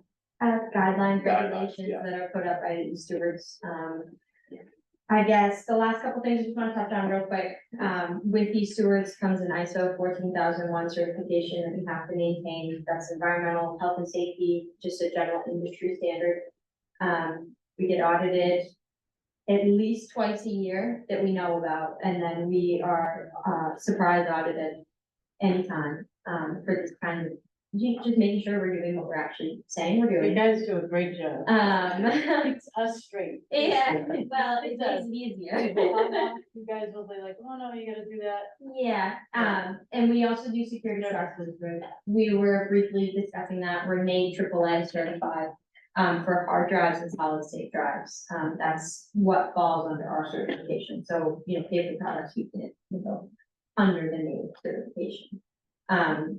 But there's still these locked behind our little badges when we do a day pickup and all that, we can be audited. I can be pulled over by an auditor on the road, driving down this north coast, I get out of the truck at my next stop. You can literally come up and ask me, hey, I wanna see what you're carrying, where's your paperwork, yada, yada, yada. We don't do a ton of it, but we offer it, I mean, certainly it's like some hospitals and colleges like that, so that's a lot of time what we do. You do the backup tapes as well? Oh, yeah, we have the whole security system. Yeah, so we have 90 days. Yeah. Great. Yeah. We have a security struct room, which any material that's in for a security struct in our facility would enter into the room. It's locked, access control, with key cards. Yeah, anyone that touches the hard drive in the facility has had a background. Correct. So there's certain standards we can set for people who are handling data. What's your definition for security struct? So we have a crusher, a small PD5 destroyer from Garner. The hard drives go in, the plate comes down and it destroys it bends the plate to, an unreadable level is standard for me. And then we also have a secure, solid state drive component that'll go under it and it punctures holes into it. Also can't be recovered. And then from there, that material is, end of life, the aluminum from the hard drives and then the circuit boards will go out to a smelter. Do you crush the green boards, or do you have a process to do that, or that's something? So just the solid state drives for specific security struct jobs, You're but talking about the green board behind Yeah, the hard drive? by the hard drive. or even like a board for electronics. The green plastic material, and it's got circuits in it, or. Yeah, so that'll just be, depending what it is, computers or TVs, that'll get harvested off of the TV during the assembly process. And that'll go out to a shredder. The downstream shredder. That would- You don't do that in your. No, but that's, we pay for computers and laptops and stuff like that, that's actually starting to pay for, because there is a value to it. Scrap metal, green board, power supplies, all that stuff that comes out has. Computers are the only thing that really have value in the e-waste world, everything else is sort of a drain, but that's why whatever computers and laptops you get, you see a little bit money back. You folks also do a courtesy count too, sort, or courtesy sort, Like where, all of our where, material. yeah, you allocate, no cost to us to do a certain amount of sorting. Oh, correct. Oh, yeah, Yes. because beforehand, you had to take out your computers and put them in one and all, yeah, we just take it all. And your minimum to pick up is small, so It's small guys transportation. like us can call you regularly, we don't have to have a whole pile of stuff. Yeah. That's mainly why. We try to do the Meredith, NRA just switched them over to us back, and, they have enough facility room that they can, accommodate a full tractor trailer of working material. We can do that, and that's great, but you guys who are smaller only wanna have 5 or 6 at a time. But I can pick up and I'll get a full tractor trailer by the end of the day, so it just works out, we try to do whatever we can to keep the customers, their material moving, so it's never a mess, they're not on top of a whole year, or, on slew of batteries, and just keep it rolling. The other good thing about the e-storage certification is when you have a, client come in, the town person come in and say, it's $15 for that TV. Oh, why do I have to pay for it? Well, we use a e-storage certified company and everything is gonna be recycled properly. So there's, at least you can say that, and if you have a little e-storage thing out, which we can print if you want it. So, it's just a good thing to have. At least for that rate, because for us, it's more of a lot of paperwork and audits and all this stuff. Some places says, oh, the company we use is e-storage, then great, I guess it's worth it. But, so that's a general overview. You guys sort of know how we do our pickups and stuff like that. So we work with the NRA as well, as you mentioned. Yeah. We start working with them, and that's been going swimmingly, so I think everyone they switched to us has been really happy with it, so, yeah, I'm hoping to keep doing that. I know.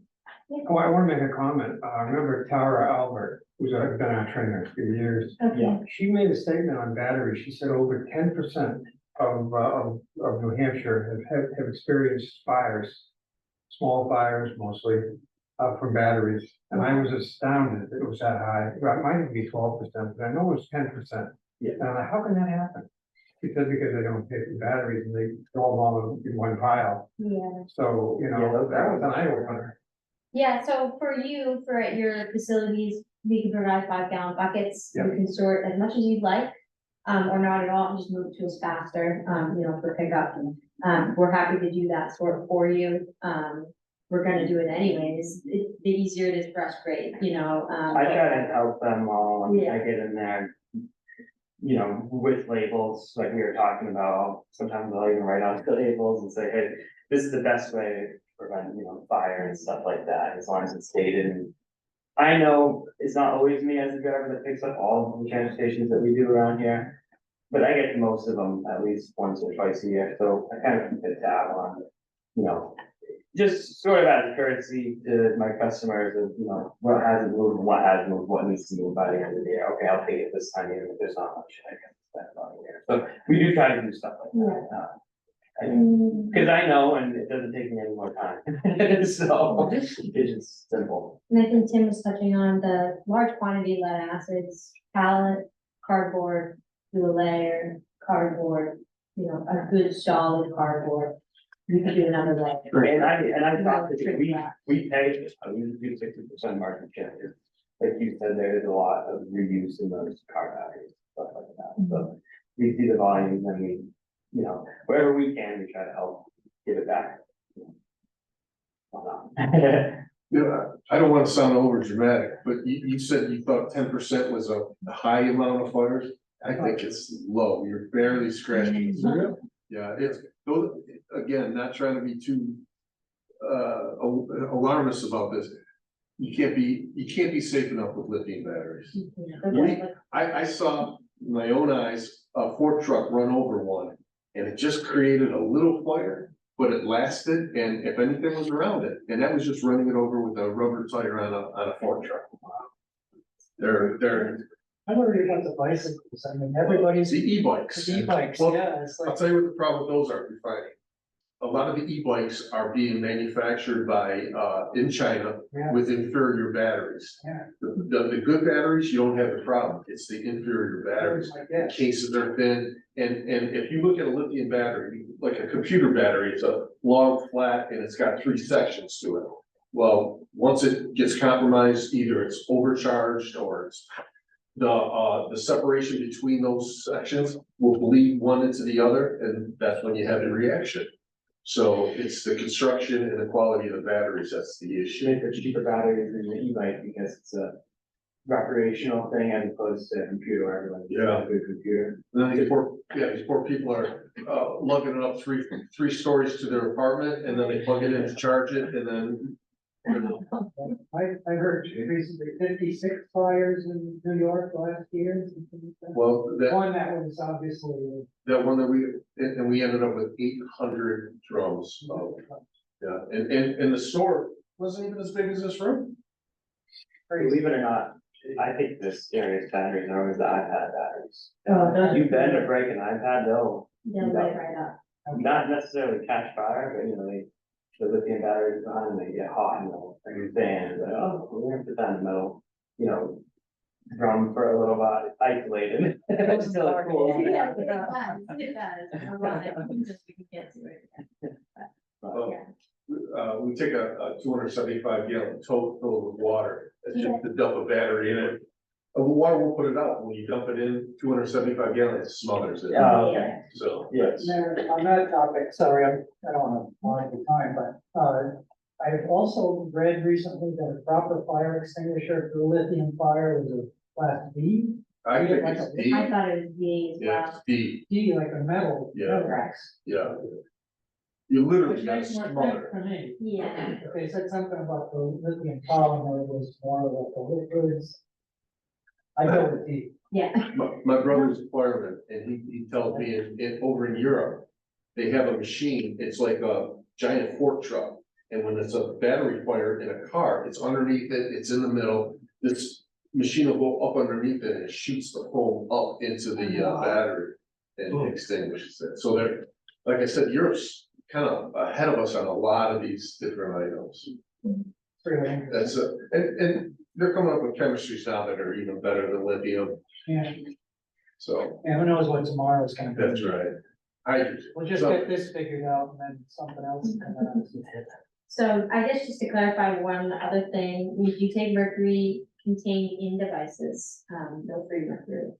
And then we don't take antifreeze, aerosol cases, we're not in that game yet. We might eventually, but not yet. How about smoke detectors? We can take those and we'll sort, so we'll only, some of them will be missed, the photoelectric, they'll just be a low grade plastic. The ionization ones we'll handle in a much stricter fashion. They say it's nuclear waste, and I was always confused It's about. radioactive, there's a radioactive component in it, correct? Fire extinguishers, is that, or I mean, Smoke detector. smoke detectors, yeah. Mhm. Americium is the radioactive Yeah. component. Yeah. Americium multi-three.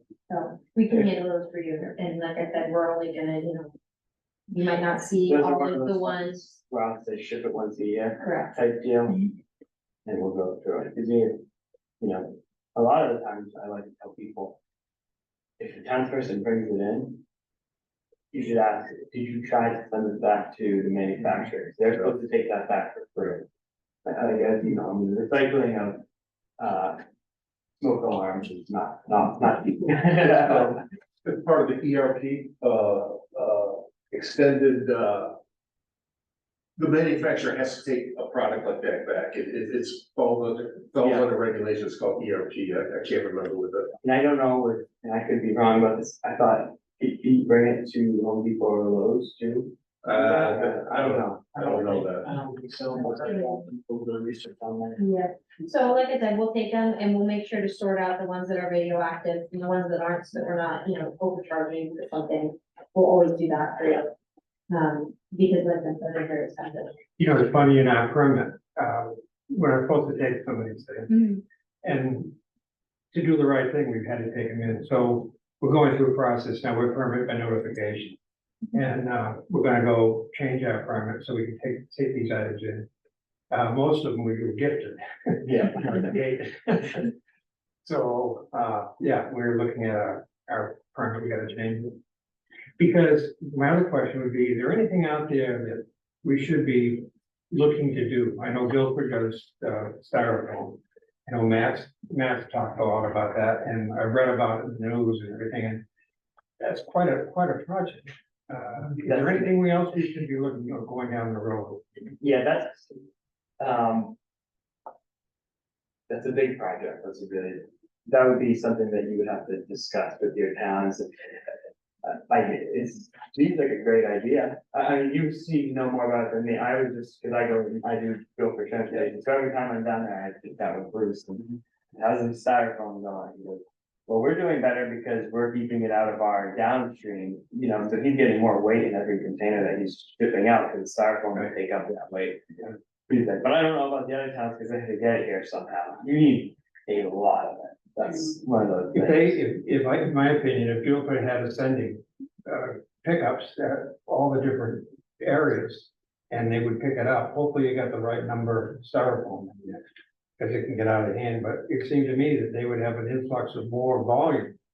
They could handle it, cause they paid like $60,000 for this machine. Yeah, they would. Grand, whatever. They'd also have to have someone running it all the time and just to store that amount of styrofoam. That's the real barrier, is the fact that you have to run that machine a lot. And then also storing styrofoam stacks up easy. Do you see anything else out there, like EV batteries? That certainly makes sense, but Those is there anything out there we should be looking at? in We've the next seen several of those. 5 to 10 years? Those are scary. They're absolutely massive. You need to really think about it. Yeah. We will take them, it definitely costs more, those are case by case basis. I would say if you have a townsperson coming in trying to get an EV, No, I'm gonna call somebody, Yeah. make a few calls Yeah. before you take it. One material that I wanted to bring up for discussion was, e-cigarettes and any vaping devices and stuff like that. I wanted everybody's perspective on this. I wanted from the transfer station operators, how often do you see those kinds of products come in?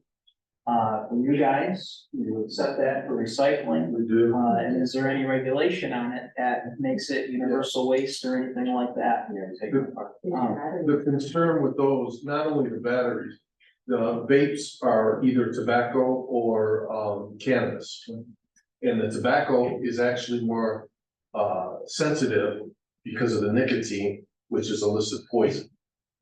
So, yeah, so when we're looking at a waste stream for those, we segregate between cannabis or tobacco. And then, again, it's difficult because there's several components. You got a poison component, you got the battery component, you got the plastics, but we do have outlets in recycling. And with that too, because we're talking about chemical with battery, is there any kind of cross contamination that happens from an external crushing and it's so that? That's why it takes a special vendor to accept those. Yeah, they're not gonna crush it with the battery, and that's exactly what caused the problem, so they're gonna disassemble that component. And, as I said, to me, it was sort of a novel thing. You don't care about the battery, you're more concerned about the nicotine, and that's what it is. My guess is most people are just gonna put it in the household trash. Yeah. That's fine. We don't see very many. When we do, we remove battery. We'll notify our starter and we'll send them in a, separate container type thing to them and take it from there. And what we do is usually the same kind of places where they're hawkish, like, hey, make sure you don't put that in, enough people that do it, listen, we'll get it, we'll at a time. It's a big town. I wish I could remember the acronym, but, they're trying to get those, vapes under the ERP. So that it goes back to the manufacturer, yeah. So, but. Product Stewardship, Pardon me? Product Stewardship Institute, PSI. No, it's, extended product warranty or something. Product liability. Yeah, it's a liability thing, yeah. Extended producer responsibility. Yeah, so if they made it, they have to take it back and. Like mattresses and. Right, And, exactly. TVs, I believe, over in Maine Correct. are, you pay up front and it's sort of like the paint, paint care programs, not in New Hampshire, but elsewhere. And not to go into a rabbit hole here, but we've had some dialogue with some regulators on this, and it's gonna, the people that are gonna have the burden on that, the vapes are the stores that sell them. They gotta come back to them. They don't manufacture it. So where's the collection point, I guess, is the big Yeah. question for it. Yeah. Is it at the store level? Is it at a TSDF level or what? But And then is it a hazard when you have 600 vapes sitting in a trash can or whatever it is before it gets picked up, like, I don't know. That's an interesting one, yeah. Yeah. We take them apart, we do what we need to do with the batteries. Difficult to get some of those batteries out. there. oh, it is, especially the single use ones, Yeah. the primary.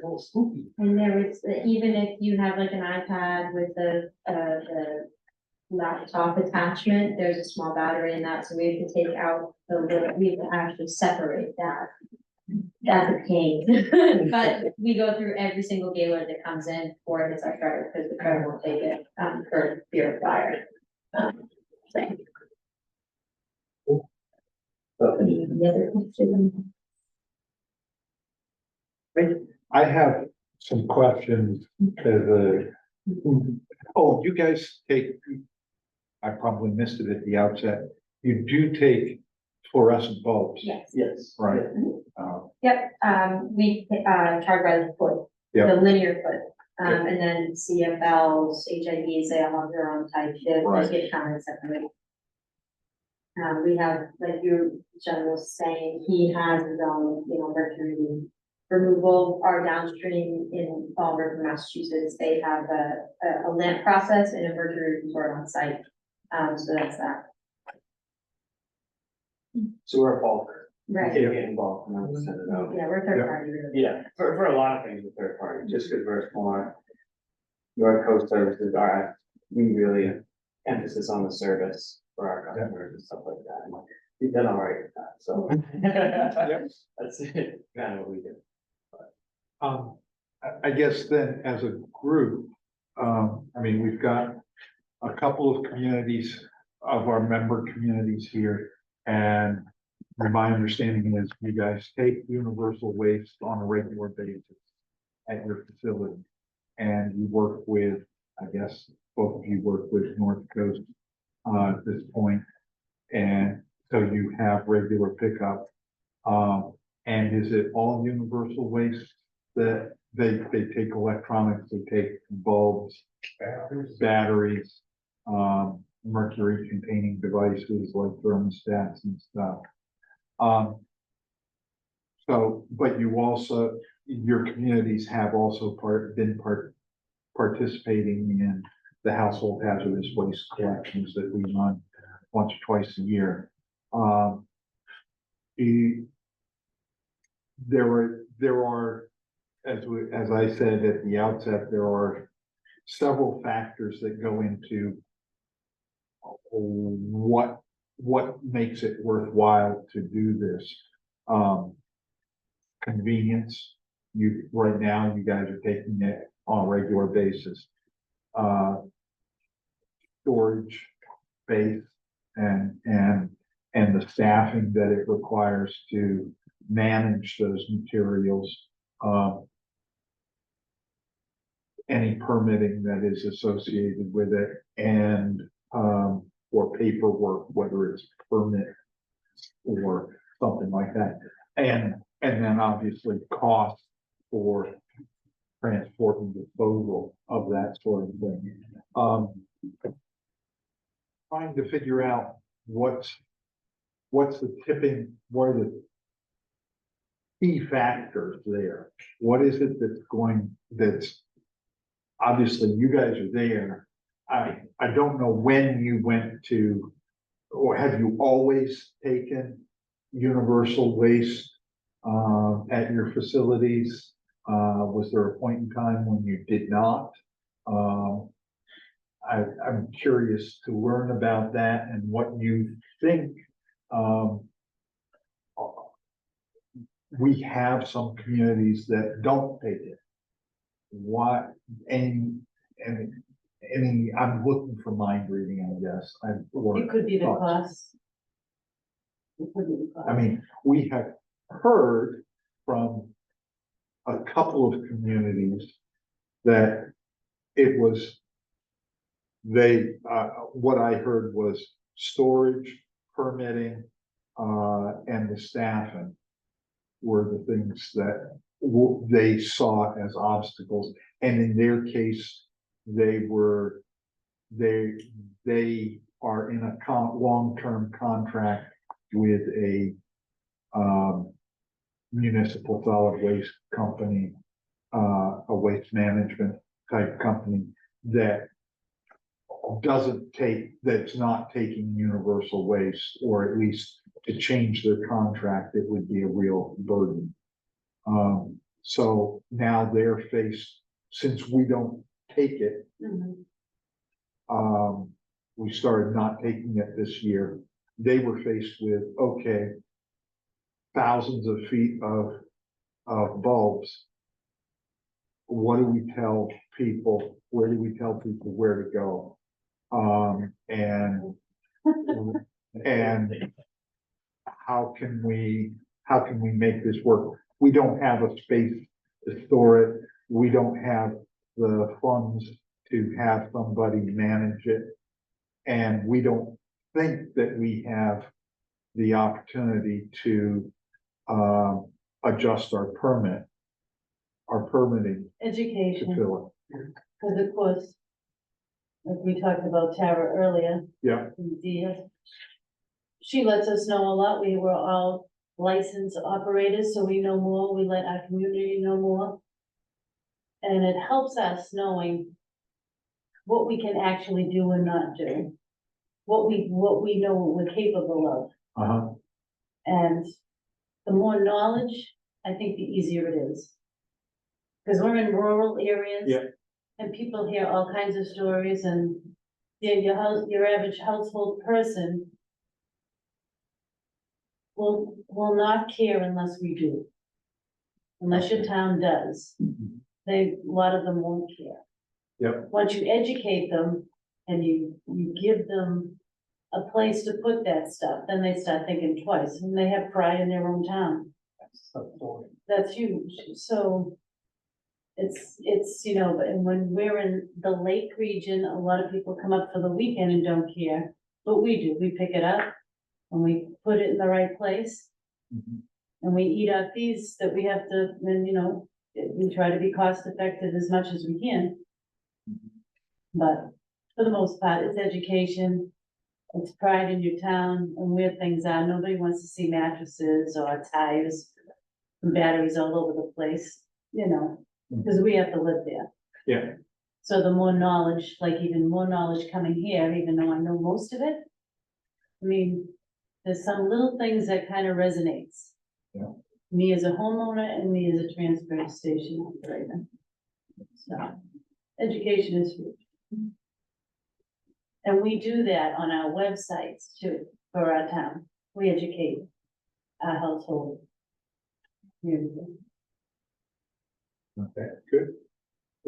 I think the big thing, I agree with you on pride, you know, what we try to do is we get our customers to do our work for us. Yeah, And they all do it, you know, they all sort it and everything, we don't want to be passing the balls now, okay, you know, as long as we have things organized, it's called, in my day, the old days, buy-in. They buy in, they're proud of our, like you said, they're proud. we have And they- volunteer and they will- pickups. yeah.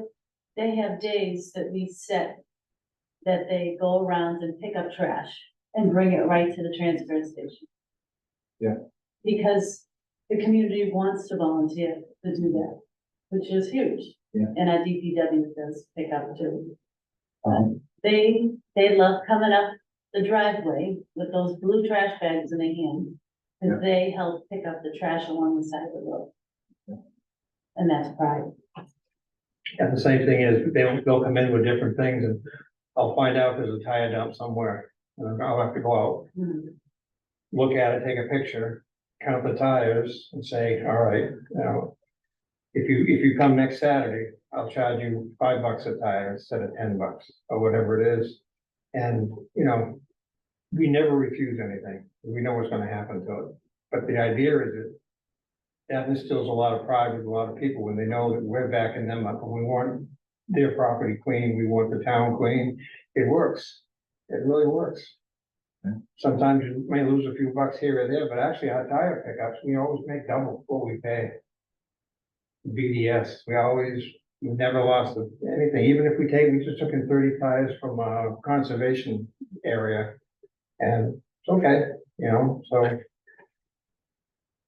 Yes, it's pride, it really is pride in education and an example. Yeah. You know, and we get involved, someone keeps throwing something down there, whoa, hold on a second, hey, would you, hold on a second, I talk to you for a minute, you know, and in a polite and friendly way, you know, none of this yelling and all that, just. It's unbelievable, you can move mountains, and there's two of us there, and talk about labor. Two of us can run that place extremely well, we have 15 stations. And we've got it set up so that one's got the vision on one, and one's on the other, and you move along and you do your job, and you stay on task. You can easily run a facility like ours. And we handle the money too, we took in, $56,000 in revenue, in pay as you throw. And then our facility is about 215,000 to operate. That's pretty good. We handle that too. But again, it's pride. People like to see this, they like to see it on the website. You know, how are we doing? Wow, you know, and this guy is always picking up. He's running around with, we call it policing in the military. Policing, you know, and so we're proud of it. They see this. But people love to get involved. They do. They do. So you give feedback on your website, is that, how do folks, I mean, We had one guy just retired after a couple of years. There were 75 hits on the website. Thanks, Paul, what a great guy, we really enjoyed you and all that. he was blown away. He says, I didn't know half these people, you know, and so, you know, it's kind of neat, it's kind of fun, yeah, and it's from an employment standpoint, that's why we like working there. Yeah. It's not the money, it's what we do, we're effective. That's refreshing to hear. I'm in Connecticut. I guess you guys might define me as a flatlander. But the only people I see on the side of the road collecting garbage are wearing jumpsuits and they're on working.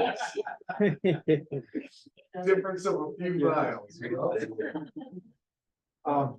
From a vendor standpoint, yeah, I mean, you're working with people or communities and situations in a lot of different parts of, you know, in partly our rural, semi-rural areas and as well as other types of areas.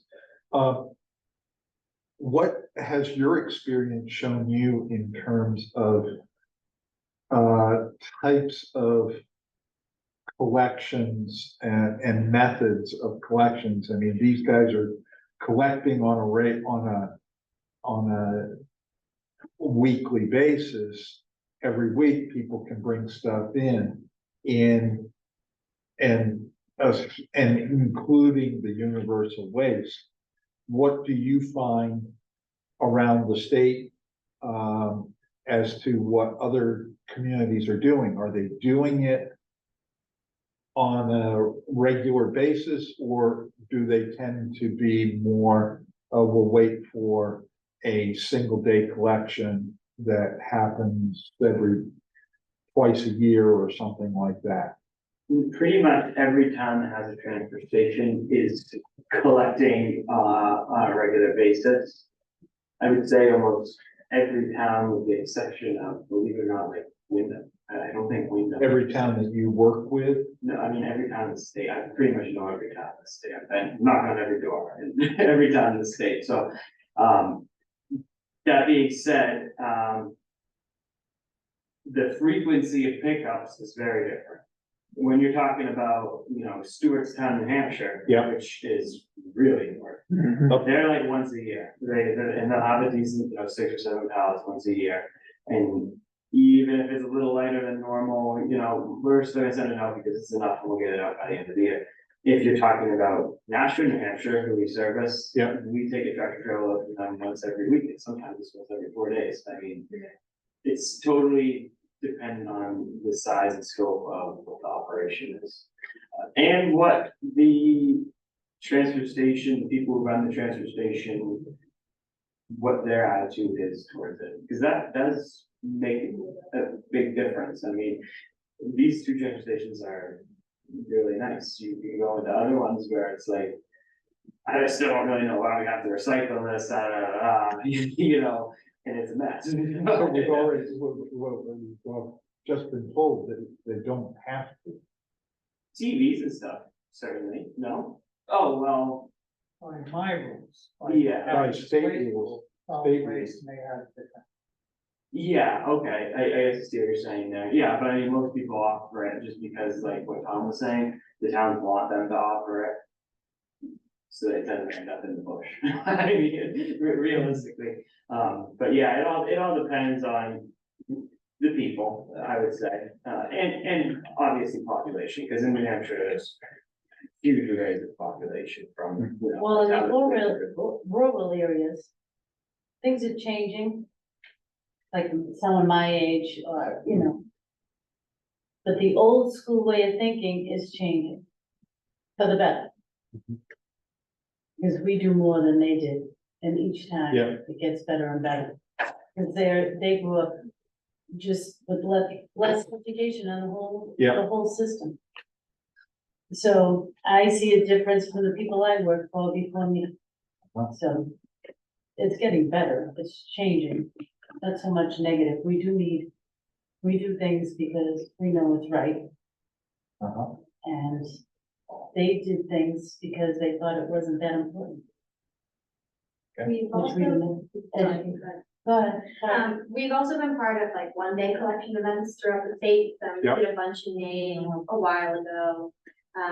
We do some, not really anymore, because the cost of a setup fee from us is too much for a town. to rely on your citizens to actually show up on that one day instead of having the transfer station during normal operating hours for them to bring it there. Yeah, it's right what you're saying.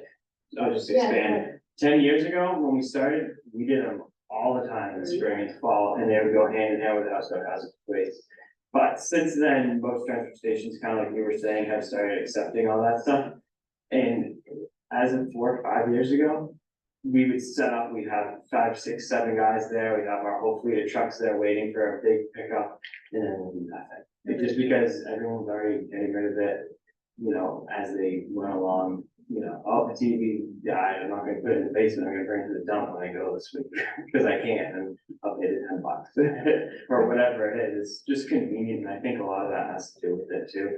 That's why when I talk to transfer stations about setting their rates, we'll look at the rate sheet and what the weights are and stuff like that, and you can get pretty close to covering if not.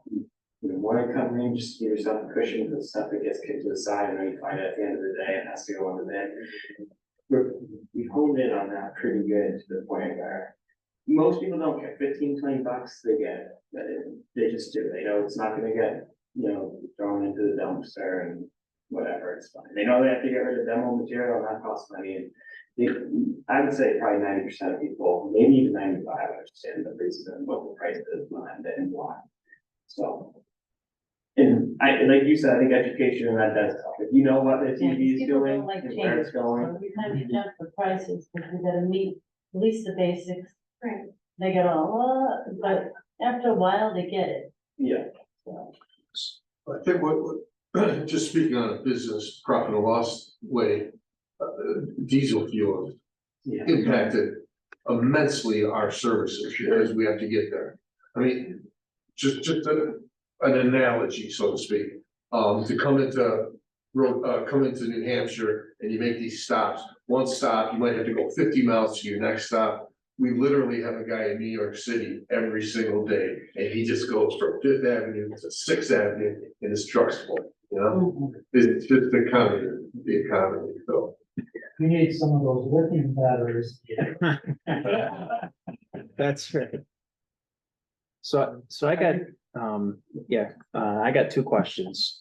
So part of this that spawned this conversation was, some of the communities reaching out to us about, well, we don't have a method for our universal waste now, right?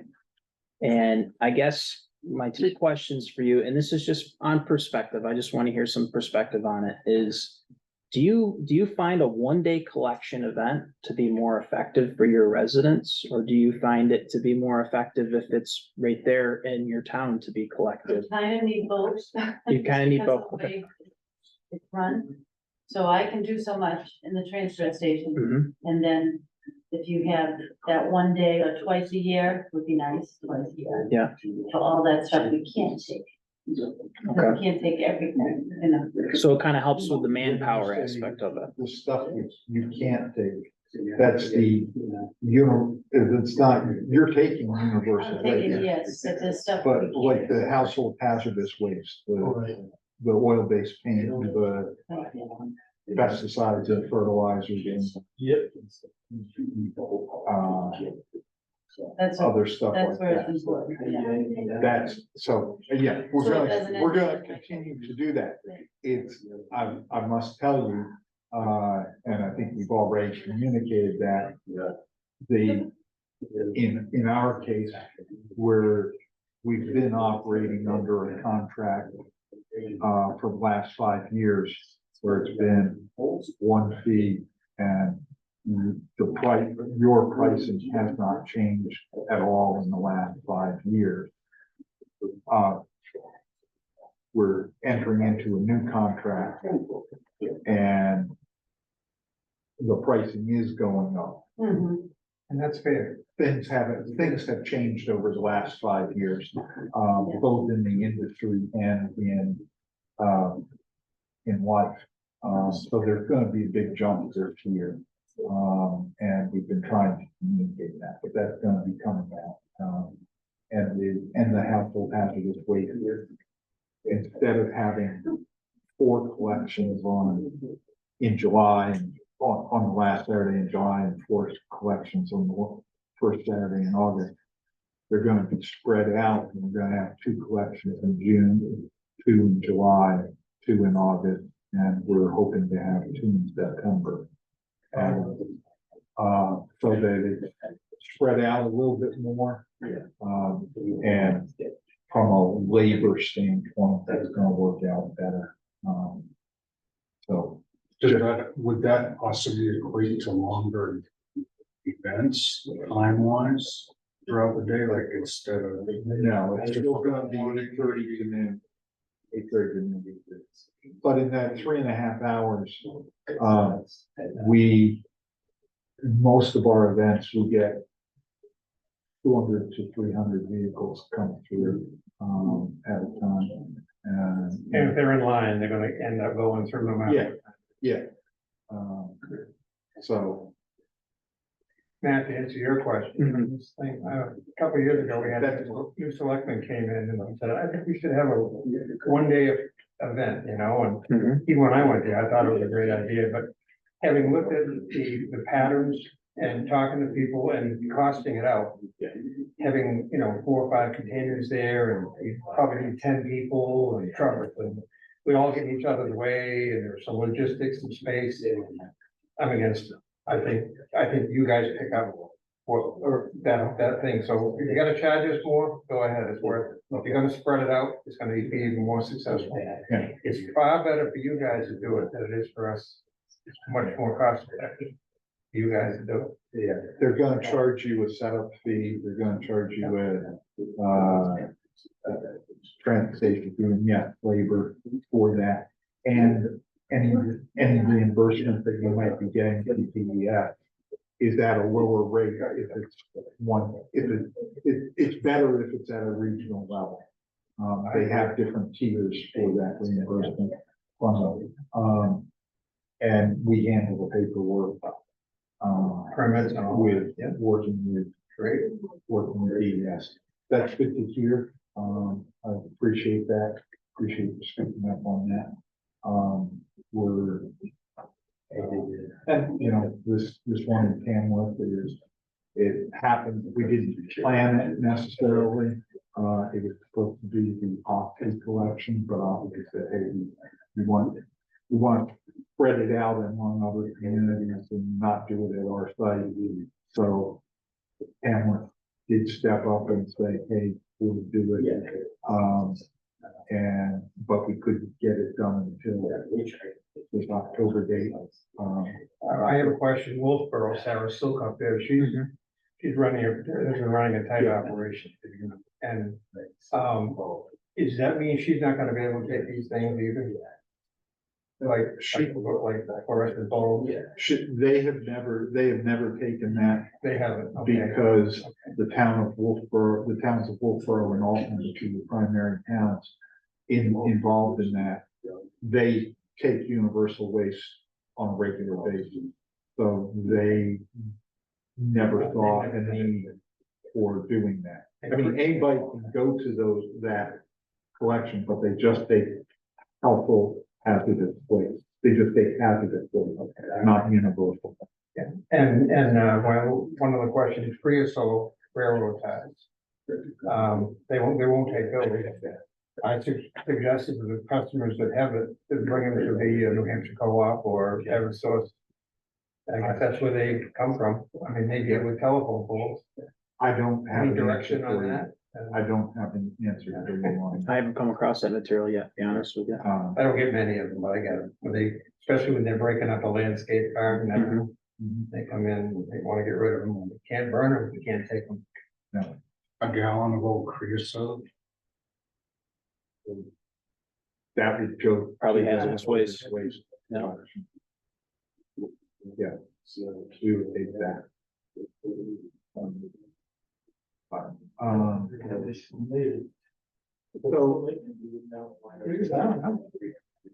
Any other next steps that you can think of?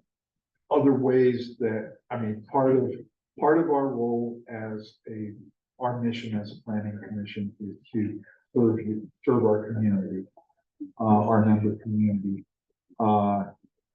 And part of that is looking for ways to save money, make things more convenient, work in a regional process. You've already addressed that in terms of helping, continuing with the HHW collection and negotiating that contract. On the universal waste end of things, obviously you guys are working, you have agreements already. Yes, if we have larger turnout, some communities that were doing things a little bit differently, we might have a conversation about, are there things that we as a planning committee might do to assist you on that? So I guess we really can't have our full discussion on that. But any input on it, we're open to it, and we're gonna have to do some reaching out to other communities to get that input from you. I still, I tell you, I still would like to have banners available. We can put banners up because Yeah. getting the word out, we've got a thing on a bulletin board like this. Yeah. And we've got handouts and they blow in the wind. Yeah. If we had a banner. Well, we did have a banner, we did have banners made up, about 4 or 5 years ago. And they utilized funds from the program that Matt works on with USDA. We had these, what, Street banners. 4 foot by 6 foot banners, I guess, canvas banners, which is great and made enough for all 24 communities. A few of them got misplaced one place or another as it was transitioned. We also knew that we were going into a contract year and there were going to be some changes. The existing banner said these 2 days, we know that we're going to change that, be changing that. So, we will, I presume that we'll be making some new banners coming to address that. Good point. Yeah, and I do see them around. People have put them on. So, I got another question too. Doing some research, a lot of the smaller rural communities are particularly some of the ones that don't have universal waste management at their transfer station, right? And we talked a little bit about cost, how cost can be a factor for that, because we know that there is a cost for disposing of fluorescent tubes, mercury containing devices and such. Some examples I've seen, you go on some of the price sheets for transfer stations and they charge people for that. So maybe you already have a system in place, but if a smaller transfer station cost is an issue, I mean, how would your residents feel if, hey, all of a sudden we have this available for you now. We have an outlet for you to bring your fluorescent tubes to us. We have an outlet for your ballasts, but we're going to charge you for it. And we're going to charge you the straight up cost it costs us to get rid of it. How do you think your residents would feel about that? How would you feel about that as transfer station attendants? Well, I think the cost of a tube is, a 4 foot tube is $1 a foot, so $4. I don't think we'd ever recover that from a customer. I think they toss it in the household. But I do think that you could start progressively doing something, maybe $1 or $2, something like that. You could get some recovery, not full recovery. And I think as time progressed, it would probably see how it goes. You're too expensive though, they won't buy it, Okay. We've got it in freedom. We don't charge for batteries or fluorescent tubes, You don't. but we do charge TVs, microwaves, freezers, air conditioners. Yeah. We kind of think the price probably should go up on some of those, somewhat. Also on mattresses. We charge for mattresses, but I think not as much as we're getting charged to get rid of them.